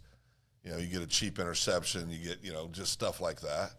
I just think dropping them all the way out of the top 5 is too severe. I think they should be 5 at the absolute lowest, 6, but 9 makes no sense to me whatsoever. So who are you taking out of the top 5?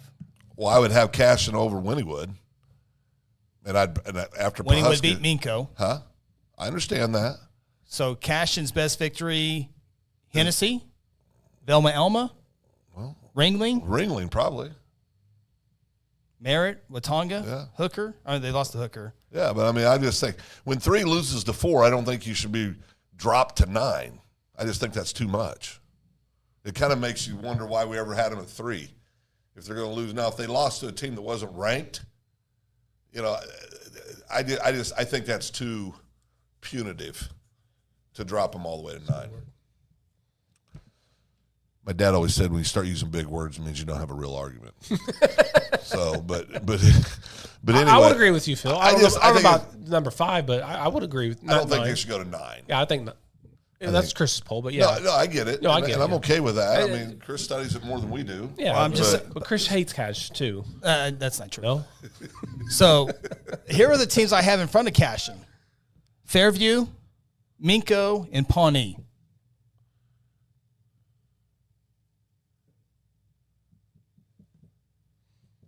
Okay. Fairview, Minka. We'll definitely know here in a few weeks between Fairview and Cashion. So then why did we have Cashion at 3? They had this. I mean, you hit me with what's their best win. Well, that best win had them at 3. Well, they hadn't played. They hadn't played anybody. Here's my thought. We finally found someone to play Cashion. That is good. A good football team. Yeah. And we saw what happened. So that's where. Well, it was a one-touchdown game late in the fourth quarter. Okay. Pawnee has lost 2 games to 2 very good teams. I agree. I'm not. Miko. I'll just stand on this. I don't think they should go to 9. Because if you drop them to 9, they never should have been 3. And they were 3 for weeks. I'll be the neutral guy here. I know exactly what you guys are both saying. We had them at 3. No reason to drop them that far because then we kind of look silly.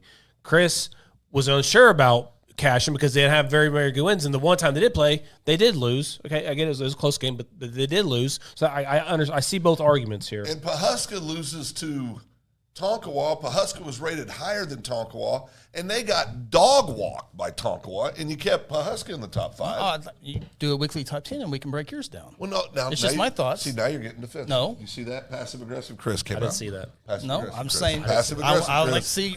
You told me to state my argument. I'm stating my argument. I didn't see That's all I'm doing. That's all I'm doing. I mean, Pawhuska got absolutely dog walked to keep him in the top 5. What's 282 look like? So who do you have at number 5? Cashion? I would have Cashion ahead of Pawhuska. If Pawhuska and Cashion play tomorrow, who are you picking? Pawhuska. There's the Phil we know. No, I'm basing that on we had them at 3 for weeks. You go 3 to 9, you drop 6 spots. That's just mine. No, I know. I know that. But you drop from 3 to 9, you drop 6 spots, and you lose to a team that you had at 4. I mean, that just seems insane. You putting Cashion in front of Pawnee? If they play tomorrow? No, I'm in your rankings. You putting Cashion in front of Pawnee? Yes. Okay, yes. You putting Cashion in front of Minko? Yes. And you're putting Cashion in front of Fairview? Yes. Okay. So it's good to see Colcord back in 2A2 get back on the win column.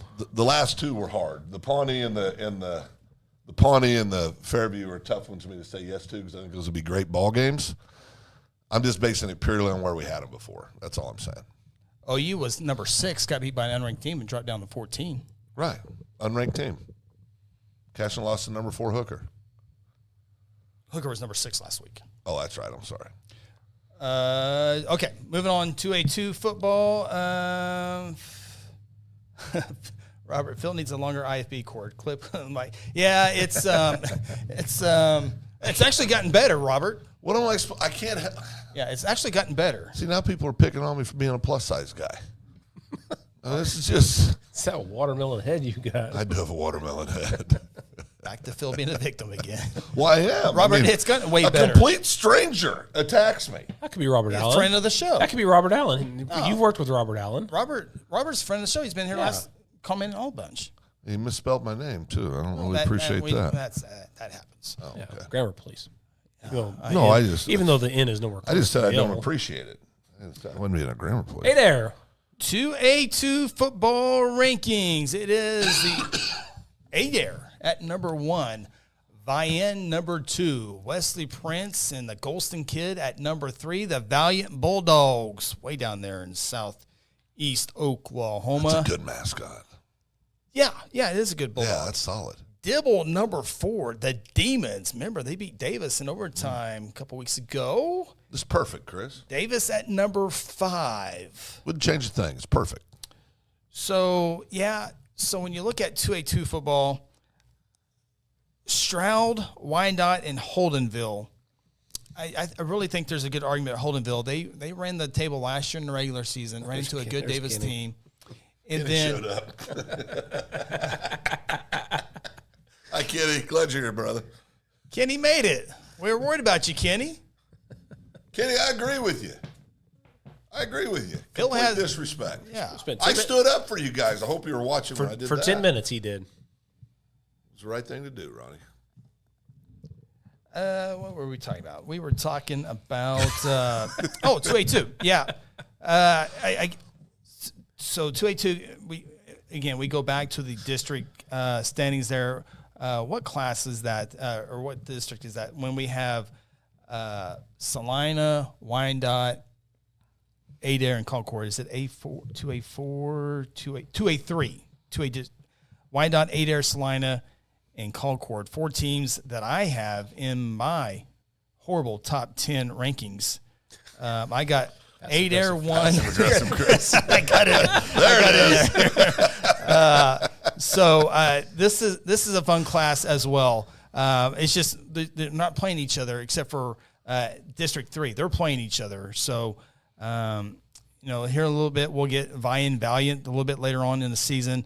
We'll have Holdenville and Dibble coming up soon. So we'll know a little bit more in 2A2 football. Kenny says thank you. The hate for Cashin is strong. Well, from these two. Well, Kenny thought it was hateful when we had him number 3. Obviously, they're not good at number 3. Obviously, that's my fault in my top 10 rankings for putting too much onto Cashin for being too good. Your top 10 was great, Chris. Don't listen to these guys. I got your back, Cashin Kenny. ain't proving anything. I got your back, Kenny. Lost the only game they had. Rejoice loses, we'll leave them at 1, but we punish Cashin. Go ahead. Who did Rejoice lose to? A really good team.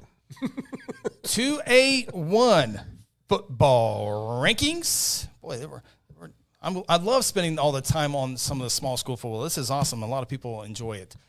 Number 1, Metro Christian probably should be outside the top 10, but here they are in the top 5.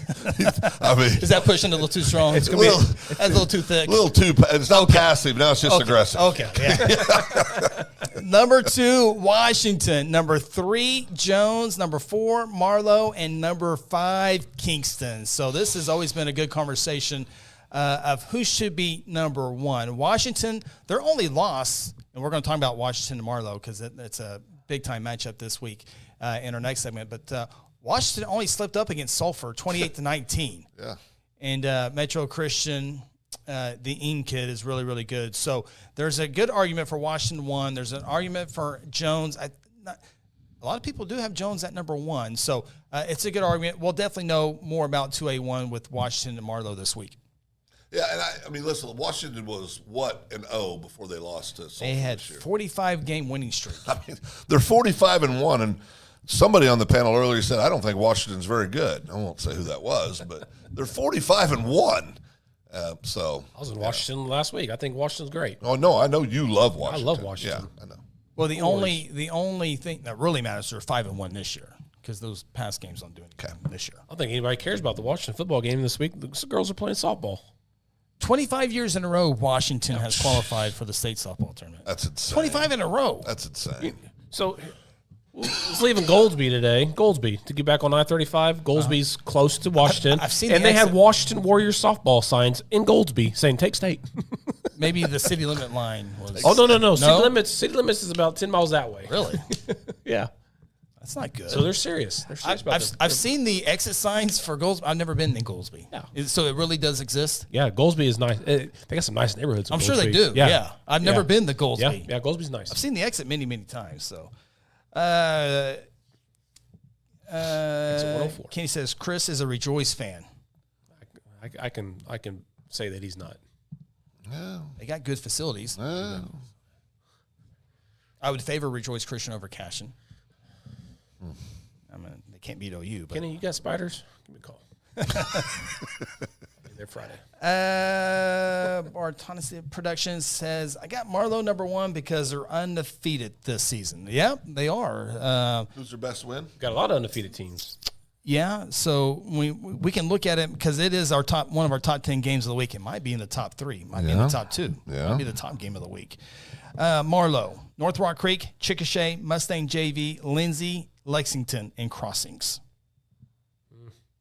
are their victories this season. So, okay.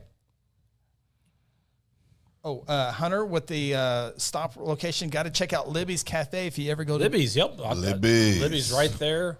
Exit 104, big red sign. Libby's Cafe, right there in Goldsby, Oklahoma. Yeah, I didn't think there's an airport there and everything. I remember real quick story about Libby's junior high trip. We were going out of state, and my good buddy Seth Robbins was in front of the line, and he loves rolls and butter. He loves he does. And so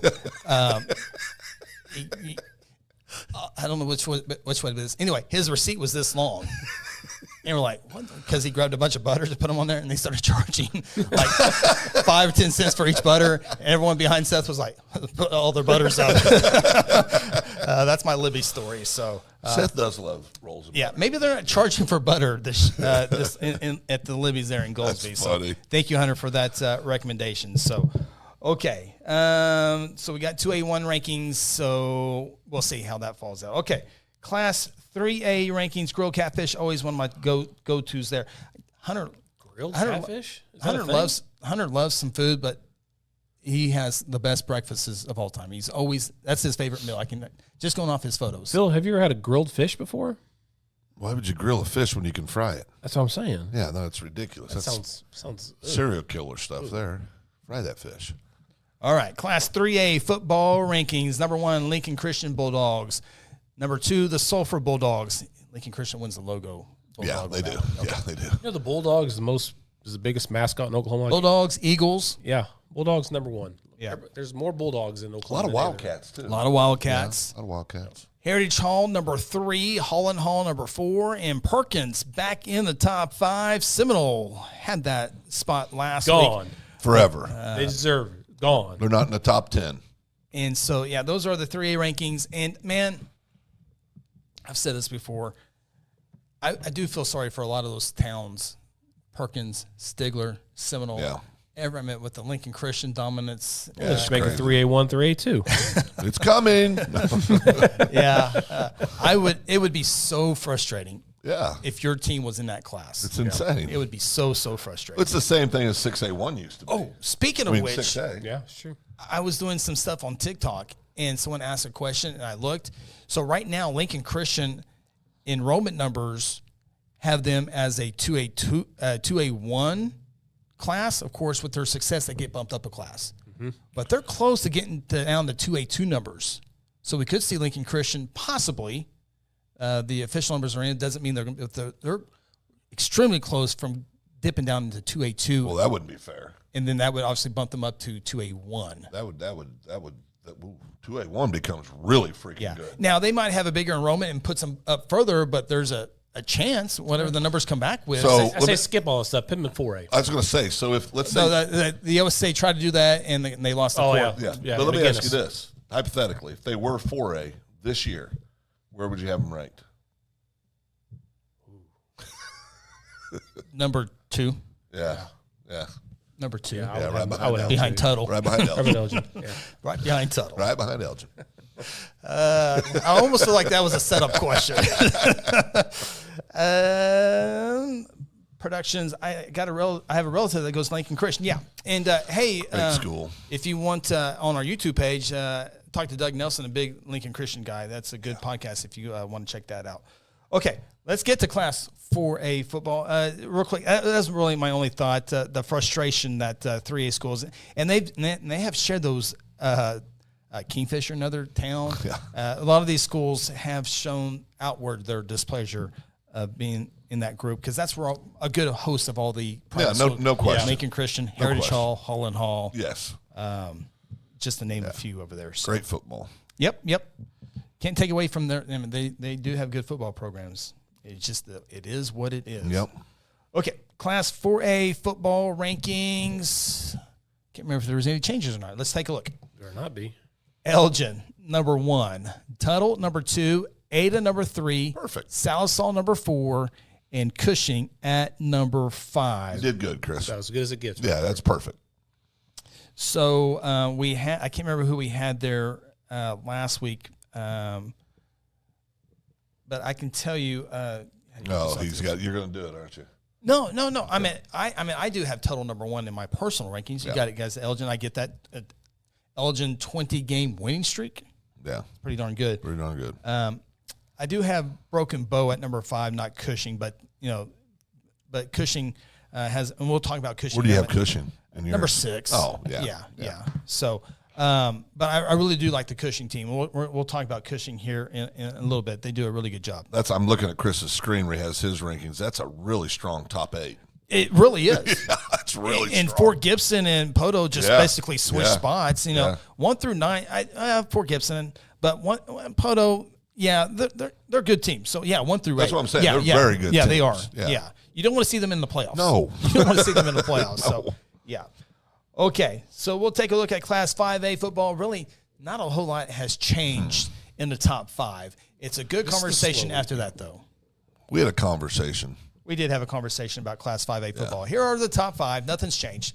Number 1, Carl Albert. Number 2, Dale City. Number 3, Pryor. I feel a lot better about Pryor. McGinnis, number 4, and Guthrie, number 5. Yep. So Bishop McGinnis, they're kind of we'll see. McGinnis' schedule is about to pick up in the next 4 weeks. I think they got one game that they will be able to go by and just beat them by whatever score. But after Southeast. that, I think it's one of those. They'll walk Duncan too. One of those. I think they'll walk Duncan. One of those. They're going to have to show up and beat Duncan. And then Guthrie at number 5. Guthrie has won 6 straight. Was it 5 straight ball games? Ever since losing the 25 to Tuttle, which by the way is the closest game Tuttle's had this year in the first game of the season. But Coweta is undefeated. I think Coweta fans are like, man, what do we got to do? What do we got to do? Yeah. And they've had a pretty good schedule this year. Lawton Mack's only loss was to Elgin, I believe. To begin at 42-21. I mean that's, Lawton Mack's got a reason to be screaming a little bit too. Collinsville. Yep. And I will say this, in my personal rankings this week, I did debut Altus at number 10. I think it's deserved. I mean, I know we look at their schedule. It's not the toughest. Yeah, I'd took Shawnee out too. Schedule. Yeah, but I think Altus deserves to be in the top 10. Coach Reed's throwing stuff in the air right now, but I really do believe that. I mean, they've won every game. They've won every game the way they should, except for that Cash game where it was kind of a weird night. But when you can throw the ball like they can, they're going to be a handful for a lot of teams in 5A. So the 3 teams outside that are question marks for me: Claremore. What are they? Shawnee. What are they? Hit and miss. They got some good victory. They got a victory over Booker and Booker T. Those are the 3 good teams, just not consistent right now.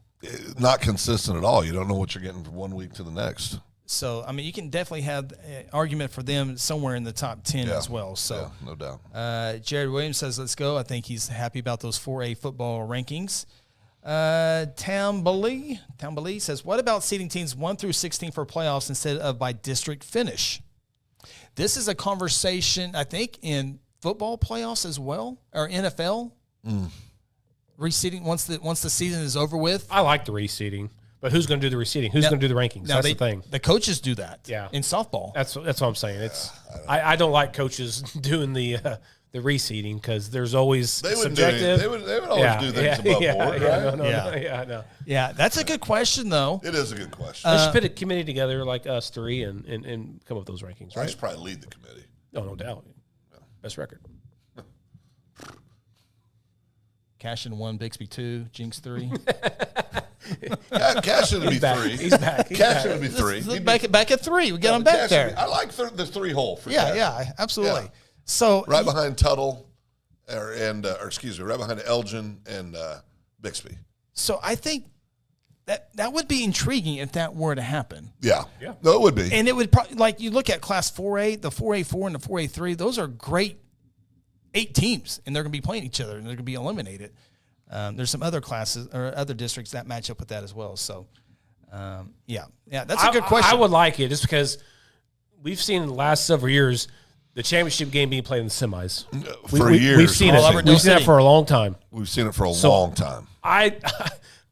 I don't want to see those games in semis. I want to see them in championship games. There's been years where you've seen the 2 best teams play in the quarters. Elgin Tuttle last year. Quarterfinals. And quarterfinals, too, yeah. I mean, 4A is going to have I don't know if it's Tuttle or I think it's Elgin at the top of the bracket. They would have a tougher second. I can't remember. Tuttle or Elgin will have a tougher second round game than they would a semifinal game. And then the bottom of the bracket, I can't remember which one it is, would have a much difficult opponent in the semis on paper. Yeah, on paper. So, but it happens every year in 4A, 5A, probably 3A too. You could probably say that as well. That'll be a good discussion. I think once the playoff brackets come out, maybe we can reseed them 1 through 16. That'd be kind of cool. That'd be kind of cool to see. Yeah, it'd be fun to see what. Just look at the different matchups. Yeah, I agree with that. Yeah, that would be fun. Thanks for that idea. Okay, so we got 5A. Let's go to 6A2 football, top 5 here. Well, we're behind tonight. Are we really? Oh, my gosh, we're way behind. Stillwater 1, Pump City 2, Sand Springs 3, Choctaw 4, Piedmont 5. Arguing for cashing for 30 minutes. Well, somebody had to do it, right? Well, let's see, we're going back on it. Now we're on 31 minutes. Oh. Top 5, by the way, all 5 great logos. Mascots. Best logo is? I'm going to go Pump City Pirate. I'll go Sand Springs. I'm going to go Putnam City Pirates also. You can't pick the same thing, Phil. Okay, I'll go with Piedmont. Had to be said. Okay. And then 6A1. Bixby number 1. Jinx number 2. Owasso number 3. Broken Arrow 4. All East Side Schools. Mustang at number 5. I like it. Yeah, it's good. All right. Those are the rankings for this week here on the High School Huddle. We are desperately in need of our third and final timeout. Come back. It is the top 10 games of the week. I have a suggestion for Phil. Okay. But Ronnie has to agree or disagree with my suggestion. I don't like this. This could help you. It could really help you, or it can really truly eliminate you from playoff contention. I think that's already been handled. We were perfect we celebrated homecoming as we played against Phil last week, and we won. See how bad Phil was after this timeout. Presented by Red River Roofing. Mom, Red River's gonna fix our roof. Buddy, it's gonna be easy getting a quote after that storm. Have you seen those roofers? I can get you a new roof. Wait. That will be out of business next week. Roofing!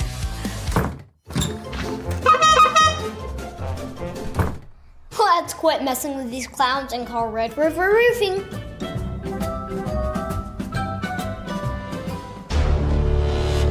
Exxon was founded by 2 combat-proven veterans to help businesses grow from mediocre to exceptional.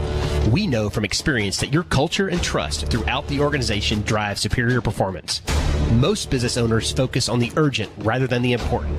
They are just struggling to survive. The team at Exxon helps owners identify challenges, build solutions, and focus on growth. Do you trust your team? Does your team trust you? If not, we can help. We are Exxon.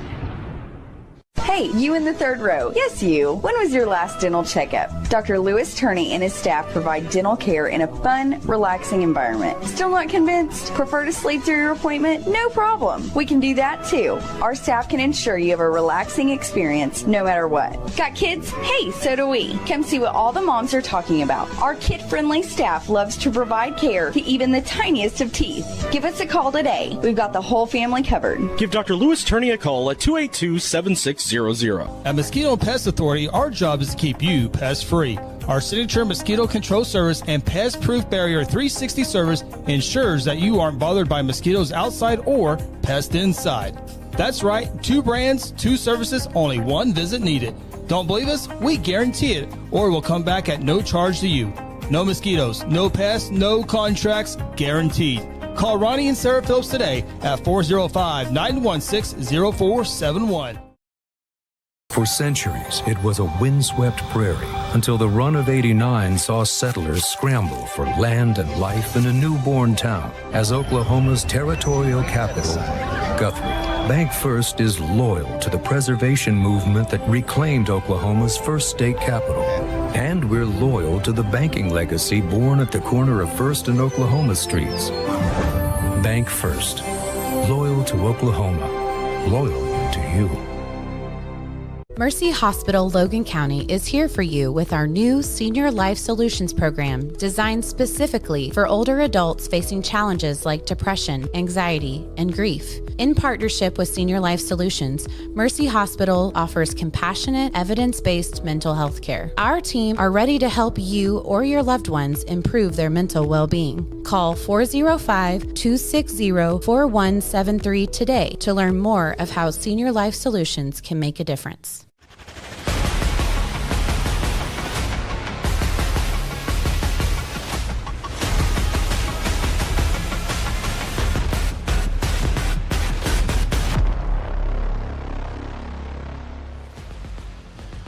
Hello and welcome back. Final segment here on the High School Huddle.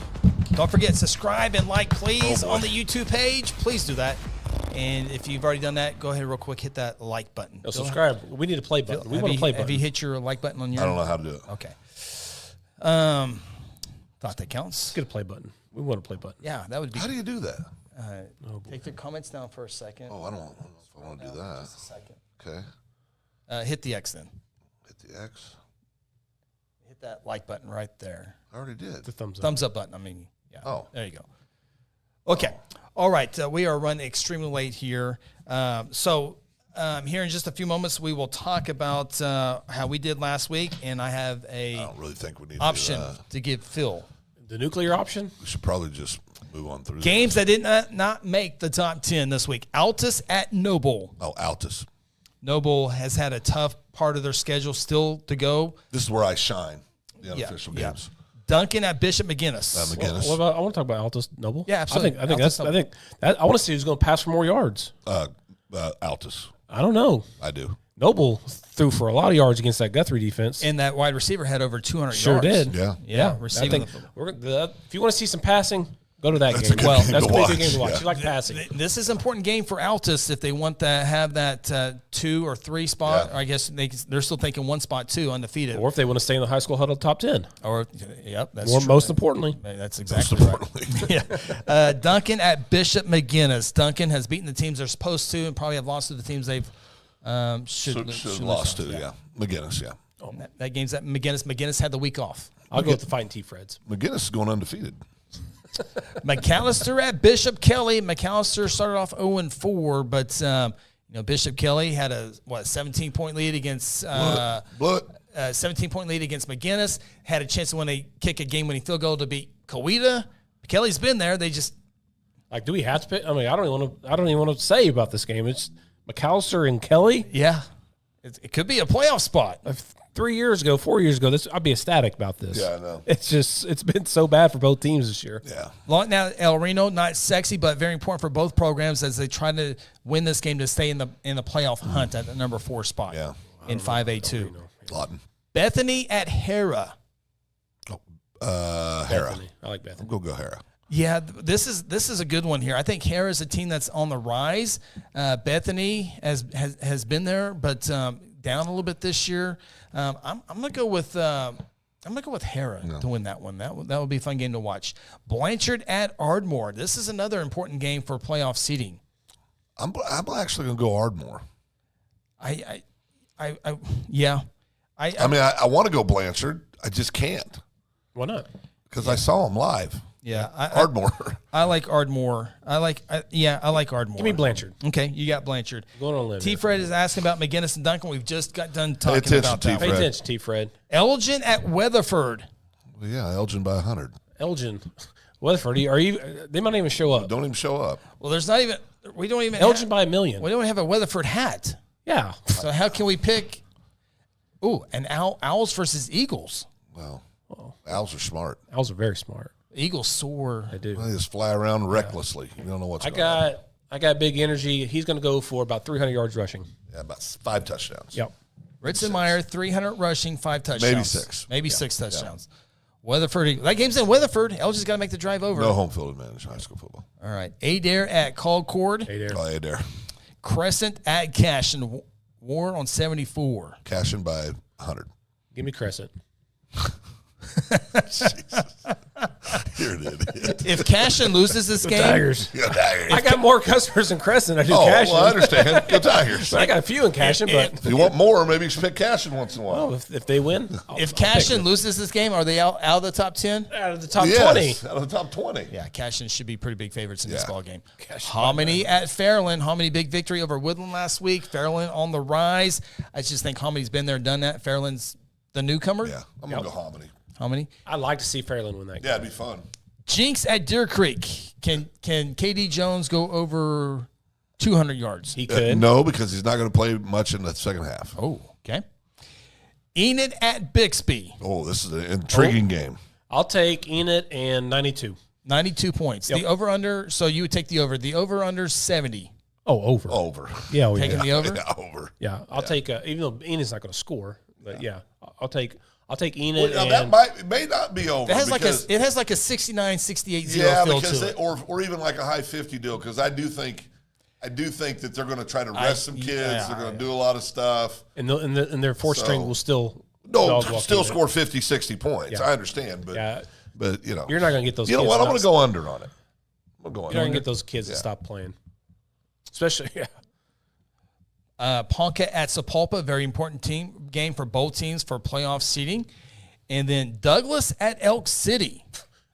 The Elks. Elk City by 100. Duh. Elk City's going to By 100. destroy that game. Maybe 110. Not even going to be close. No, Douglas, Elk City's going to roll. Douglas, they're going to say their bus broke down because Yeah, they're don't never even want to come. go. Don't even They come. don't even. Who's at home? Don't even It's come. at Elk City. It's Yeah, at no, yeah. save the gas. Buses broke down. Elk you can't City's play. gonna That's destroy what it. Douglas going Is to that say. Beckham County? You never pick against Elk City 2 weeks in a row. Elk City Elks? Are you kidding me? Ever. Never do it 2 weeks Yeah. in a row. Yeah, Elk City Elks. They got a really good baseball program, too. Over They at got a Elk good City. everything. Well, they used to. I mean, Cash ain't there no more. All right, those are the games just outside the top 10. Let's talk about the games in the top 10. Before we do that, though, let's see how we did last week. Oh, boy. After in week 6 of football games, it was Chris and Ronnie both going 7-3. Disappointed in my Chris my was so performance. close to going 8-2. So close. Phil goes 2-8. I told you I was only 6 below 500, and you corrected me earlier. Had me doubting my math. Congratulations, Phil. Well, yeah, I got you right where I want you. Phil's taking I'm only victories 18 wherever you games get 'em. back. First to 50. That's a good accomplishment. I'm only 18 games back. Leslie last week was 8-2. Well, Leslie knows football. 46-24. So we did not agree on one single game last week, guys.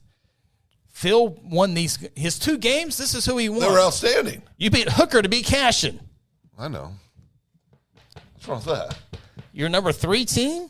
Your number you 3? went against Cashin. You picked last Hooker? week? Listen, I'm a football guy. That's what I do. Oh, so that tells me all that stuff we talked about last time. It was just hogwash. You picked Hooker to beat Cashin. I did. And you got it right.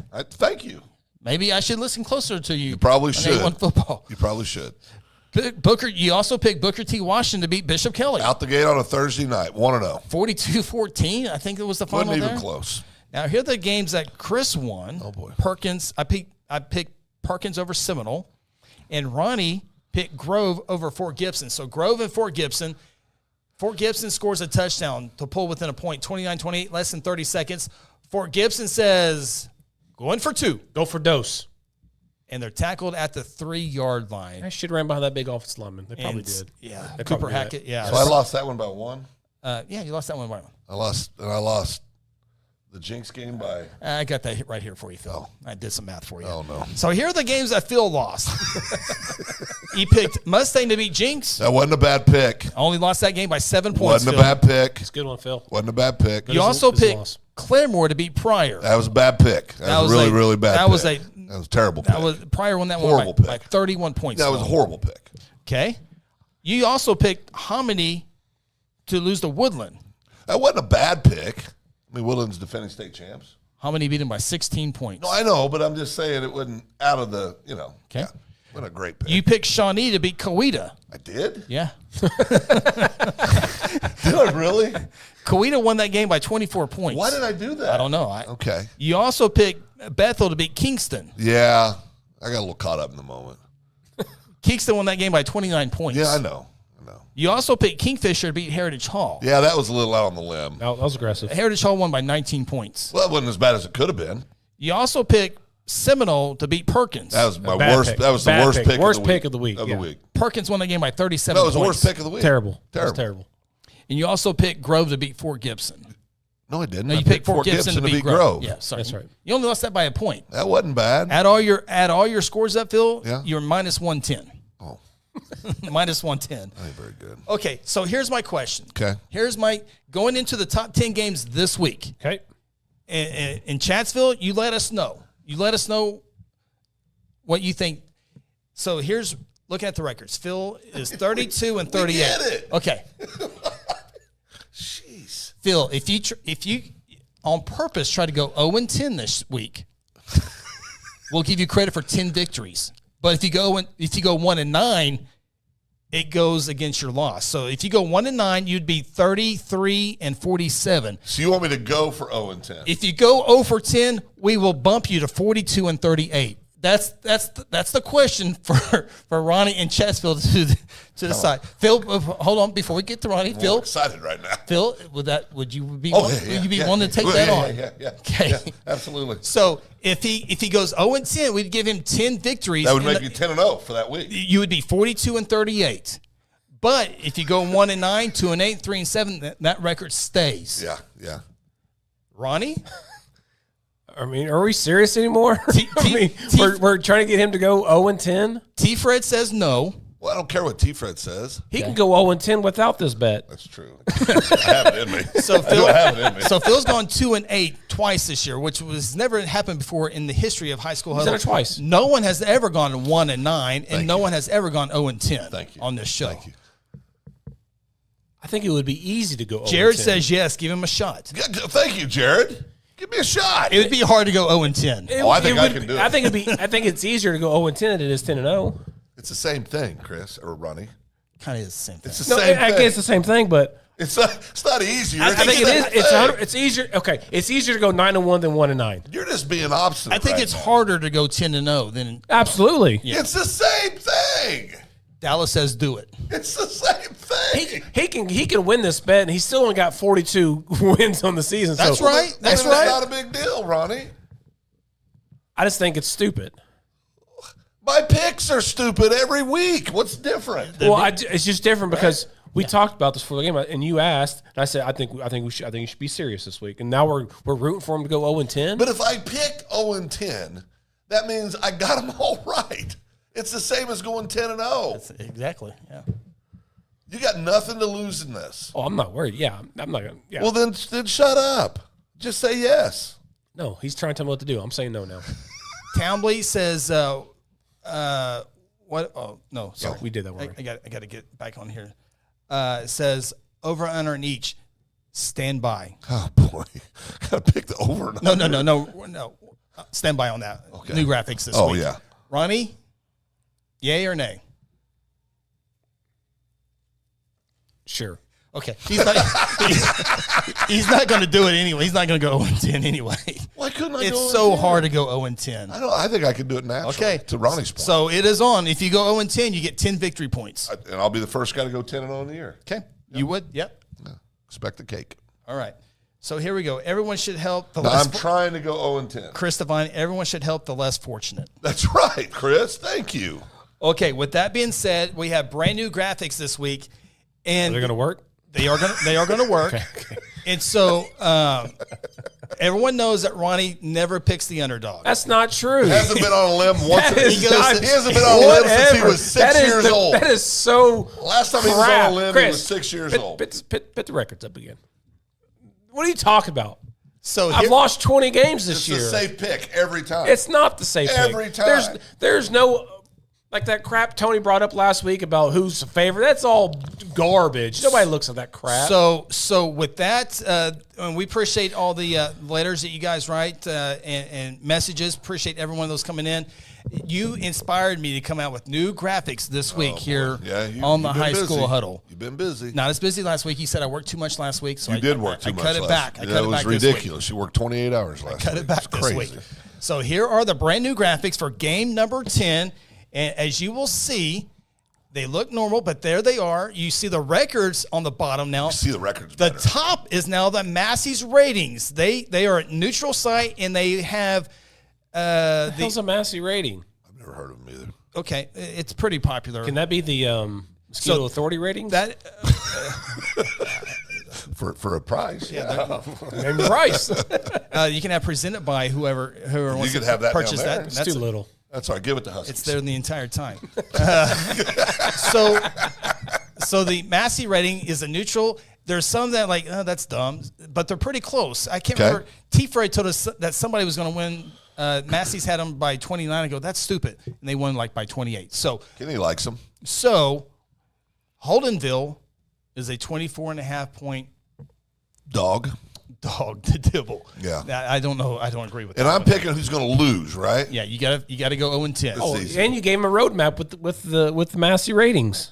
Yeah. What's wrong with that? Yep. Now we're picking these straight up. We're not going. Yeah. We're just giving you an idea. What both 5-0. Both 5 and no. Oh, Well, it says so. That's what your graphic says. Dibble lost to Minko, I think. Yeah, Dibble. You got this wrong? That should be 5-1. Told you. I mean, one job. It's ridiculous. First the Cashin debacle. Now we're trying to get Phil to go 0-10, and I'm running uphill with a backpack. That's a bad because my graphic does say 5-1 on the sheet. Uh-oh. Anyway, okay, here we go. Dibble's 5-1. Holdenville 6-0. This is a 2-2 matchup. Okay. Holdenville 44 plus points each game this year. Multiple shutouts. They're outscoring their opponents 59-7. That's pretty darn good. Dibble started the season with a loss to Minko, but have won 5 straight, including a overtime victory over Davis. And Dibble's in the driver's seat if they can win this game as far as a district championship. Holdenville's head coach, David Barker, wing T attack with their quarterback, Abe Gomez. Dibble's White Machowski, 130 yards per game. His brother is their top defensive player. Holdenville in 2024 won this game 38-20. This is the second ever meeting between Dibble and Holdenville. Man, I'm telling you what. Ronnie's up. Ronnie doesn't know what to do. Look at him. I thought Chris was going to read comments before I started. You just did.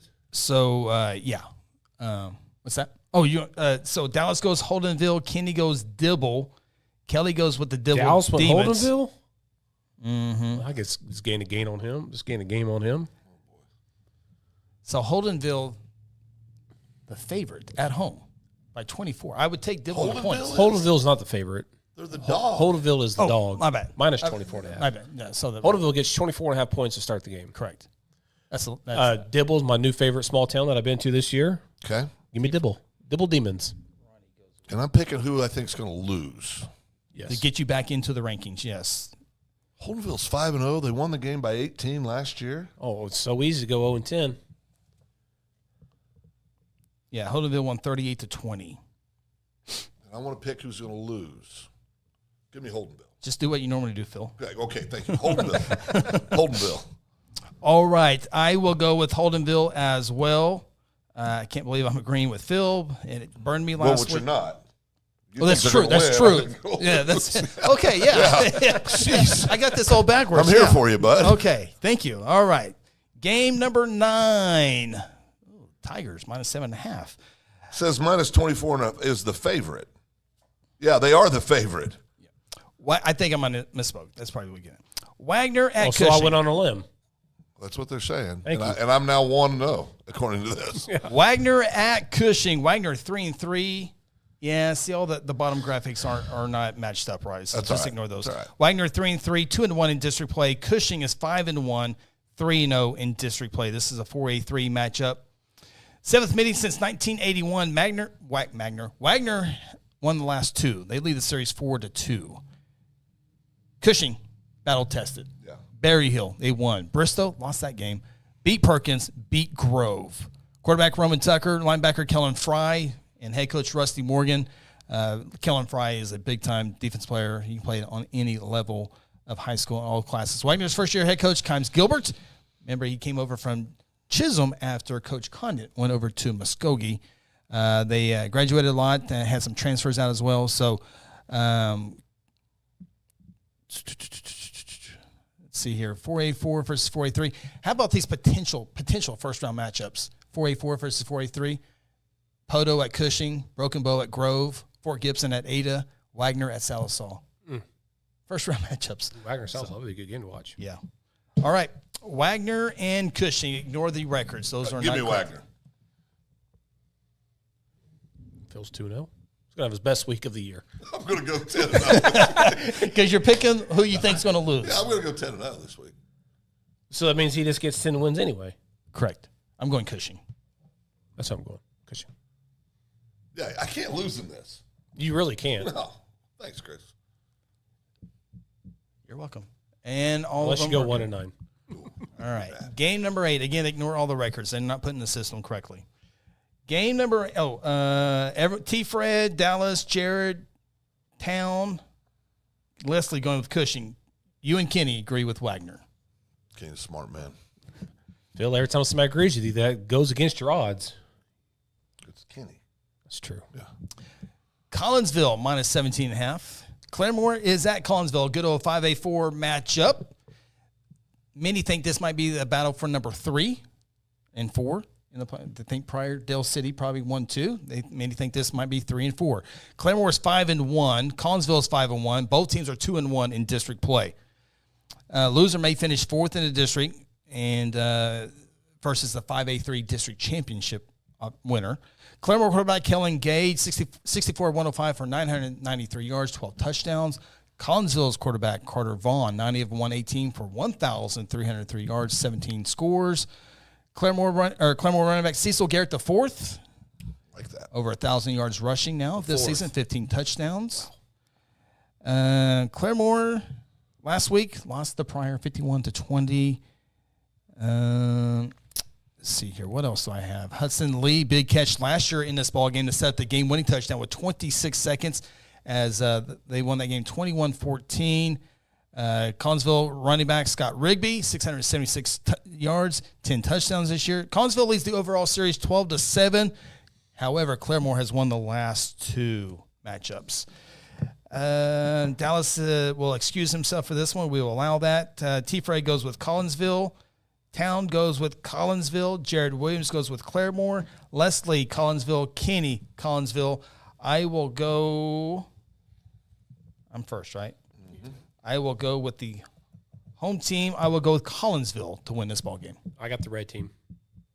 Okay, Ronnie's got the red team. Cardinals. You love the Cardinals, especially in Major League Baseball. That's not true. I'll take Claremore. You won't take Claremore. I'm picking the team to lose. Right. You don't want Claremore to win.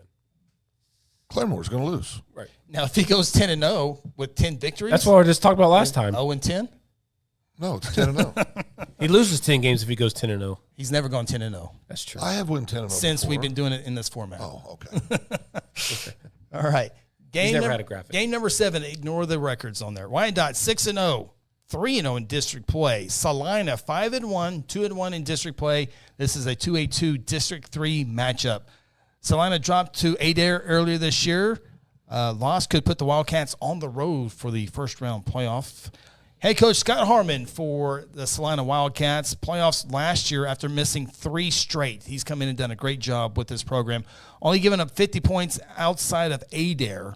And Salina has Colcord in week 9, another big matchup for Salina left. Wyandotte, by the way, the Bears beat up on some A teams. First 2A2 test for them this season. Got a good running back in Case and Threat. Quarterback Hunter White is also a good player there. Head coach Doug Buckmaster, first year in 22 was 2-8. 23 was 9-3. Last year, very good record again. So kudos to Coach Buckmaster to really get this program going. Wyandotte leads this overall series 7-3 and have won the last 2. It was 28-27 last year. Ronnie, you're up. Productions goes with Salina, as does Dallas, as does T-Fred, as does Town, as does Jared, and Kenny goes with Wyandotte. Smart man. Kenny's a very smart man. Bears didn't let me down last time. Bears won't let me down this time. Give me Wyandotte. Leslie goes with Wyandotte. Look at that logo. I love the logo. It is a great logo. Almost very similar to a Chicago Bear. I'm going Salina. Phil goes with Salina. We tried to find the toughest games to go with here. So pretty well at it. Because if we put Bixby in it, everyone's going to put Bixby. I always got to have the different ones there. Oh, boy. I've gone back and forth on this one. It's a good one. It is a good one, and it's at Salina. Oh, home field advantage. No such thing. Salina has gone up against Adair, so I think that's the biggest challenge Salina will see this year in the regular season. I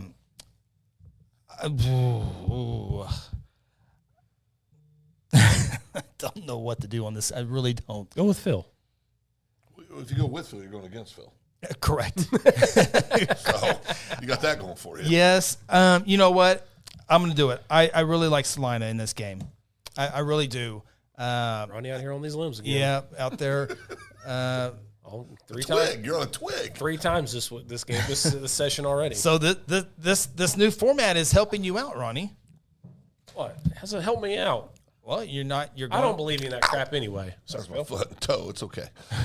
All right, game number 6. Again, ignore the record graphic. Here they are. This is a tough game. Edmond Memorial, 5-1, 2-1 on the year at Owasso, 4-2 on the season, 3-0 in district play. Owasso, big move if they can win this ball game in the hunt for a district title. Right now, they've won 4 in a row after starting off 0-2, losses to Bixby and Jinx. So Memorial's got to be kicking himself. That overtime victory loss to Norman North when they had like a 21-point crazy. Up 20 points in the fourth quarter. Points, yeah. Got to be kicking themselves. Drew Frankenfield, 20 of 22, 312 yards last week in the victory over Westmore. He's thrown almost 950 yards on the season. Dawson Bellevue, the quarterback for Edmond Memorial, 297 passing yards and 4 touchdowns in the victory over UConn. He's thrown almost 1,100 yards this season. Running back Jaden Hall, he's got more carries this year after the transfer out for the kid who went to Bixby. 951 rushing yards, 10 touchdowns. Owasso's got the big line. They've always been physical, always will be physical on those offensive lines. 6th meeting, Owasso leads it 4-1, and Owasso has won 3 straight in this series. Both teams, obviously, Memorial was in the semis last year. Owasso in the state championship game last year. Last year, Owasso 46-14. Drew Frankenfield was 217 passing and 2 touchdowns. Hall went for 138 and 2 scores in this game a year ago. Kenny, Jared, Leslie, Dallas, Productions, Town, all go with Owasso. East side versus west side. Phil, who do you think's going to lose? Well, it's Chris. No, Phil. I picked Wyandotte first last time. You did? Yep. Oh, Edmond Memorial. Gonna go with Memorial, Phil. To lose. Correct. I will go with Owasso for time purposes. Me too. Let's roll. Okay. That's an easy win for Phil. Yeah. Yep.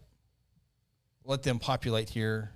Just 1 second. T-Fred also goes with Owasso. We will come back to that once the cloud responds. Game number 5, ignore the records on there.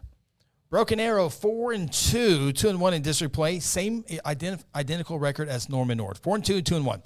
This game's on Friday. 4-way tie for second place right now. It's very important.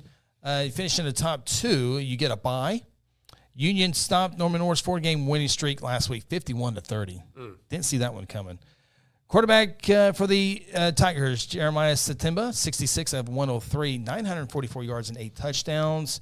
Samaj Stanford, the Jinx transfer into Broken Arrow, has 358 receiving yards and 3 touchdowns. They got Bryson Brown. They know he's called BB.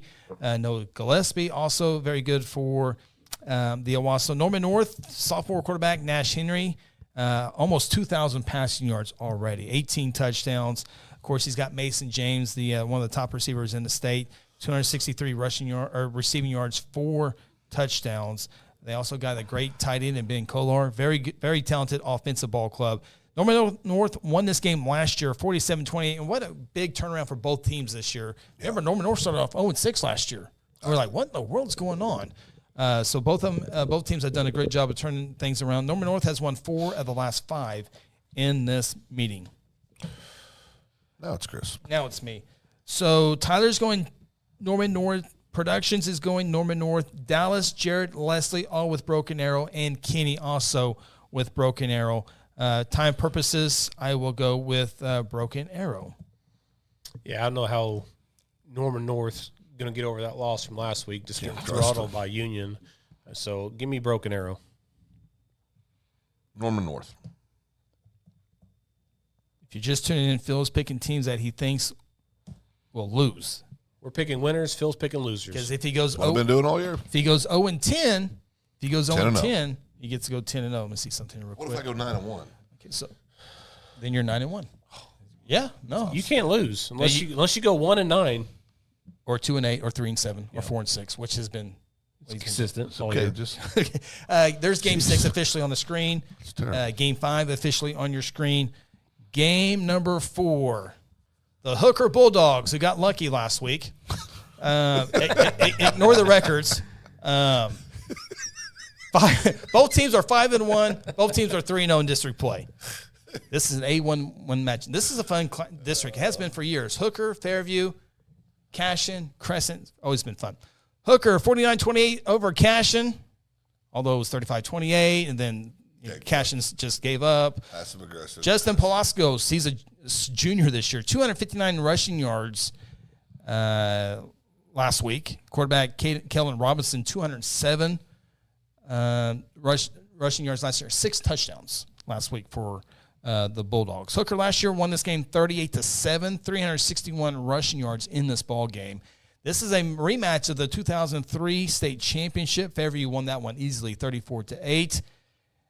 And Fairview running back Alex Hauk, 734 yards on the season, 15 touchdowns. He's also their defensive leader for the Fairview Yellow Jackets. And with that, Ronnie is on deck. I can tell you Kelly's going to Fairview. Production is going Fairview. Kenny going Fairview. Jarrett, T-Fred, Dallas goes with Hooker. I'll just take the underdog again. Give me Hooker. It's 4 or 5 now. I've done got on the limb. See, this is helping you, Ronnie. No, it isn't. I don't care about that crap. It's all bull. So you're like Phil talking both sides of your Nope. mouth. I think Hooker's going to win. I didn't say a word. I was just sitting here. Good Lord. I mean, it's just a barrage of freaking insults from you guys. Well, he said, I'm going with the Just underdog. stop. Just stop. I'm going with the underdog. Just stop. Then he goes, well, I got insulted saying I never going to limb. And I obviously, if you guys believe this crap, I've gone on 4 limbs tonight. By the way, we're picking this straight up. We're picking straight up. Hooker's going to win this game. Fairview's going, or Leslie's going with Fairview as well. Crap. You said Hooker's going to win this? Hooker's going to win this game. Really? They're going to run all over the They're going to run all over Fairview. Kenny says Chris is going to go with Hooker. We'll see, Kenny.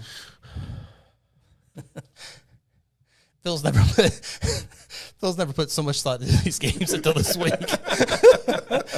This is going to be better. This is going to be better for you, Phil. Phil's about to have his best week yet. Dallas says, you look good today, Phil. Thanks, Dallas. Sympathy's coming in from Phil now. Give me Fairview. You think Hooker's going to win? I do think Hooker's going to win. I think Hooker's a really good football team. Have to be. They beat the number 3 ranked team, Cashin, last week. But they were number 3.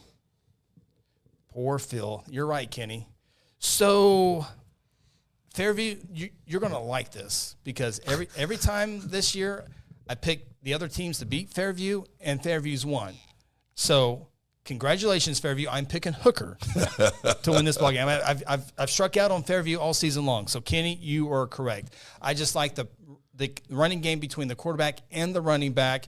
Fairview's got a good run game as well. I think Hooker's just a little too much as they go on the road. All right. Game number 3, ignore the records on there. Plainview is 5-1, 3-0 in district play. Heritage Hall is also 5-1 and 3-0. This is a 3-1 matchup. Indians looking for the first win against a winning team this year. Yeah, lost to Davis in overtime, though, 36-35. Plainview was a better team that night, despite I know they lost, but they were pretty good that night. Heritage Hall unbeaten district win on the line, 2013. This is the 7th meeting since 2014. Heritage Hall is a perfect 6-0. Plainview head coach Scott Pratt, 9-2 last year, and already off to a 5-1 start. Plainview, very good on the rise. I got a quarterback in Cooper Flowers. He's at or near over 4,000 career passing yards. Got a great wide receiver in Dom Corsi for Plainview. So they got a pretty good offensive attack there. It is Plainview on the road at Heritage Hall. And I can tell you, Jared T. Fred, of course, goes with Heritage Hall. Production is going with Plainview. So he thinks Plainview is going to do something that 82 teams haven't been able to do and beat them in district play. Where was I last week? Town, Kelly, Dallas, Kenny, and Leslie all going with Heritage Hall. Who's up? I think it's me. I think it's Ronnie Phil. It's me. No, it'd be Phil. Phil, Chris, Ronnie. No, give me Plainview to lose. That sounds better. It does sound better. Yeah. It doesn't confuse me. It sounds better. Okay, time purposes, I'm going with Heritage Hall. Yeah, the weight room at Heritage Hall has never let me down. Best weight room. It won't let me down again this week. Give me Heritage Hall. All right, Heritage Hall, and Plainview. Which means Heritage Hall. All right, and there are the graphics. All right, game number 2 is the Choctaw Yellow Jackets taking on the Stillwater Pioneers. Ignore the record and nothing in the middle. I literally pushed that button earlier today, and it worked. There it is. Okay. Let's see, why does that happen? I don't know. Why does that even happen? Google. Choctaw's 3-3, 2-1 in district play. Stillwater's 5-1, 3-0 in district play. Number 1 versus number 4. Landon Gatson, 24-32, 412 total yards and 3 touchdowns last week in the victory over Southmore. Stillwater's quarterback, Satank Tapto, 45-79, 593 yards this year, 13 touchdowns. Stillwater's only loss this year coming to Carl Albert. They did beat Tulsa Union. A lot of people beat Tulsa Union. In 2024, Choctaw won this game back in week 7, 35-28 in the 23 semifinals. Stillwater won at 33-29. Stillwater owns this series 20-4. Don't even show up, Choctaw. And have won 8 of the last 11 meetings. Don't even show up, Choctaw. These two teams have played in the semis or finals 4 times since 2019. Stillwater's got a good running back in Jaden Adams. Went over 200 yards earlier this year against Union. And then you look at Choctaw. We they got weapons everywhere. Titus Hawk, yeah. Mayor Morgan, the running back, Izzy, and then Stillwater's got a great wide receiver in Deacon Jones. Choctaw's still in the hunt for a district title. I know they've lost 3 games, only 1 in district play, but losing that game to Putnam City, they're still in the district title. And this is basically Choctaw's last test in 6A2 football rest of the way. Chris. I think, for time purposes, everyone is chasing Stillwater in 6A2 football this season. Choctaw very athletic. I think they missed Cash Williams a little bit from last year. No doubt. But I will go with Stillwater to defend the home field. Was it Juju on the team last year too? Yep. Miss him. Yep, miss him too. Real quickly here to get our folks in Chatsville. Okay. It is Jared going Choctaw, Dallas, Town, Productions, Kenny, Kelly, Don't even T. show Fred, up, Choctaw. Leslie, all going with Stillwater. Don't even show up, Choctaw, right, Phil? Don't even show up. Don't even show up. Choctaw shouldn't even show up. No. Says Town says the winner gets to coach OSU next week. Interesting. Chris Devine goes with the Pioneers as well. Ronnie? You know what? Here it comes. Saw this game today. Yesterday you sent it, and I looked at it today, and I saw it. I don't know why, but I like Choctaw in this game. Yeah. I like Choctaw. I think they're going to bounce back. They have too much talent out there. Coach Corbin's going to get these guys in line. I think we're going to see this game again sometime again in the playoffs, obviously. Good. But, yeah, I'm going to go with Choctaw with the upset. History tells us we'll see these two teams again. Yep. That's right. Give me Stillwater. I agree with Ronnie. How does that make you feel, Ronnie? Give me Stillwater. All right, we are waiting for that to go official, but it's not, so we'll come back to it. And the game of the week inside the great state of Oklahoma, it is the Washington Warriors traveling to Marlow. Boy, this is a rival. I don't think these two teams really like each other, which makes it even better. Yeah, it does. Ignore the records on the screen. Washington 5-1, 3-0 in district play. Marlow perfect 5-0, 3-0 in district play. Washington won this game last year in overtime, 35-28. Of course, we saw Creed Barrett in his freshman season last year win a state championship. He's getting bigger. He's only a sophomore. But With Nate Roberts in lineup last year, went overtime. But, Creed Barrett really looks the part. Yeah. Marlowe's running back, Hudson Morgan. He's also a stud linebacker. You took care of that warrant, right? Yes. Okay, good. Hudson Morgan, stud football player, but even probably a better baseball player. He's coming to play for Coach Josh Holliday at Oklahoma State University. This is the 9th meeting. Marlow leads the series 5-3, and they split the last couple of meetings here. Washington going for 4 state championships in a row. The last time Washington didn't win a state championship, Marlow won the state championship back in 2021. Yeah, I remember that. Washington lost to Sulphur. That's their only loss, 28-19 back on September 5th. That ended Washington's 45-game win streak. A kid by the name of Gilbert was on that Marlow team Jace. who helped them win that state championship that year. That's a good game. So here's what Chatsville has to say. Phil is T. Fred says Phil isn't going 0-10. Even if he felt that, he would still say. I know. Yeah, okay. He's a hater. That's just how he is. He's a hater. Dallas goes with. Oh, it's easier to say this. Production's going with Marlow. Dallas, T. Fred, Kelly, Town, Leslie, Kenny going with Washington. Jared going with the Marlowe Outlaws. And he says Jace is a good name. It is a good game. All right. Real quickly, game 2. There it is officially on the screen. All right. Back to game 1. If the graphic does pull up, put it back up here. There it is. So stupid. Man. This is a good one. This is a good one. This could be a tough one. I think this is going to be a real good game up front. Obviously, the big boys up front will decide this game. I'll go with the Fighting Hunter Shepherds. Give me Washington to win this game.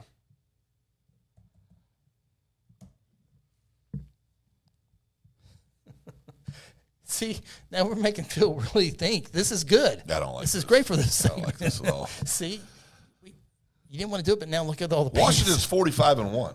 That's correct. That's right. That doesn't do anything. Well, they're 5-1 this year. They're 45-1. In their last 46 games, they're 45-1. Yeah, but if anyone's had Washington's number, it's Marlowe. Well, you know what? That running back from Marlowe sounds pretty good. Hudson Morgan. And I like his name. That's a good name. Give me Washington. Just remember, any bad thing when Phil starts a sentence with, you know what? It's always going to be a bad idea. Or hold this. Yeah. So you got you think Marlowe's going to win?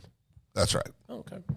Hunter says, Ronnie doing me dirty with that comment. I thought that was a compliment. I thought that was his team. It's just how you take it, right? I guess so. Man, I knew this moment was going to come when we looked at the top 10 games. I said to him, man, I'm going to have the last pick, and I don't know who to pick. I always go to this, and it always messes me every time. 45-1. If I pick Washington. Well, Phil picked Marlowe, Chris, just so you know. I know. Phil thinks Marlowe's going to win.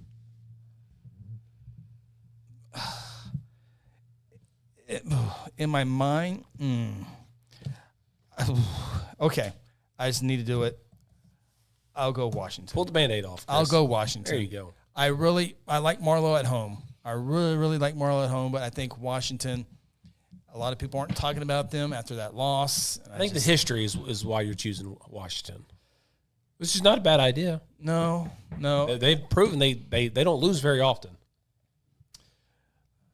So those are the picks. We'll work on the graphics. Lost the perfect game into the final segment. So those are the top 10 games. Best of luck to your team this week. And got a request. Got a request here. Put it on. It's the right thing to do. If you want your team represented like the Elgin Owls here on the High School Huddle, reach out to us. We'll give you our shipping address. We got to open it up here on the air. Thank you to the Elgin Owls Booster Club for these fantastic hats. Thank you. Thank you so much. They are. Thank you, Elgin. So Ronnie really isn't the big Elgin fan he claims. He won't put their hat on. Well, I got a new hat on. There's no He need won't to put their hat on. I got hair products. This is a sacred hat. I'd wear all of them. This is a sacred hat. I don't want to get it. I'd wear them. Give it here. I don't want to get it dirty. I'll represent. All right. I don't want to get it dirty. We appreciate everybody. It's been a fantastic show. Best of luck to your football teams this week. You're covering up all the owls. You can't even use what hat you're wearing. There you go. There you go. For Ronnie, Phil, I'm Chris. We'll talk to you next week on the High School Huddle. Let's go. There's no way.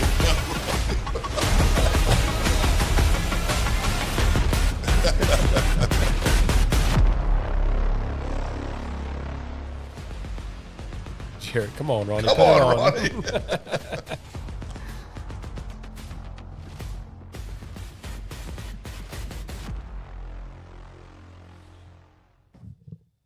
That is nice of them to send those.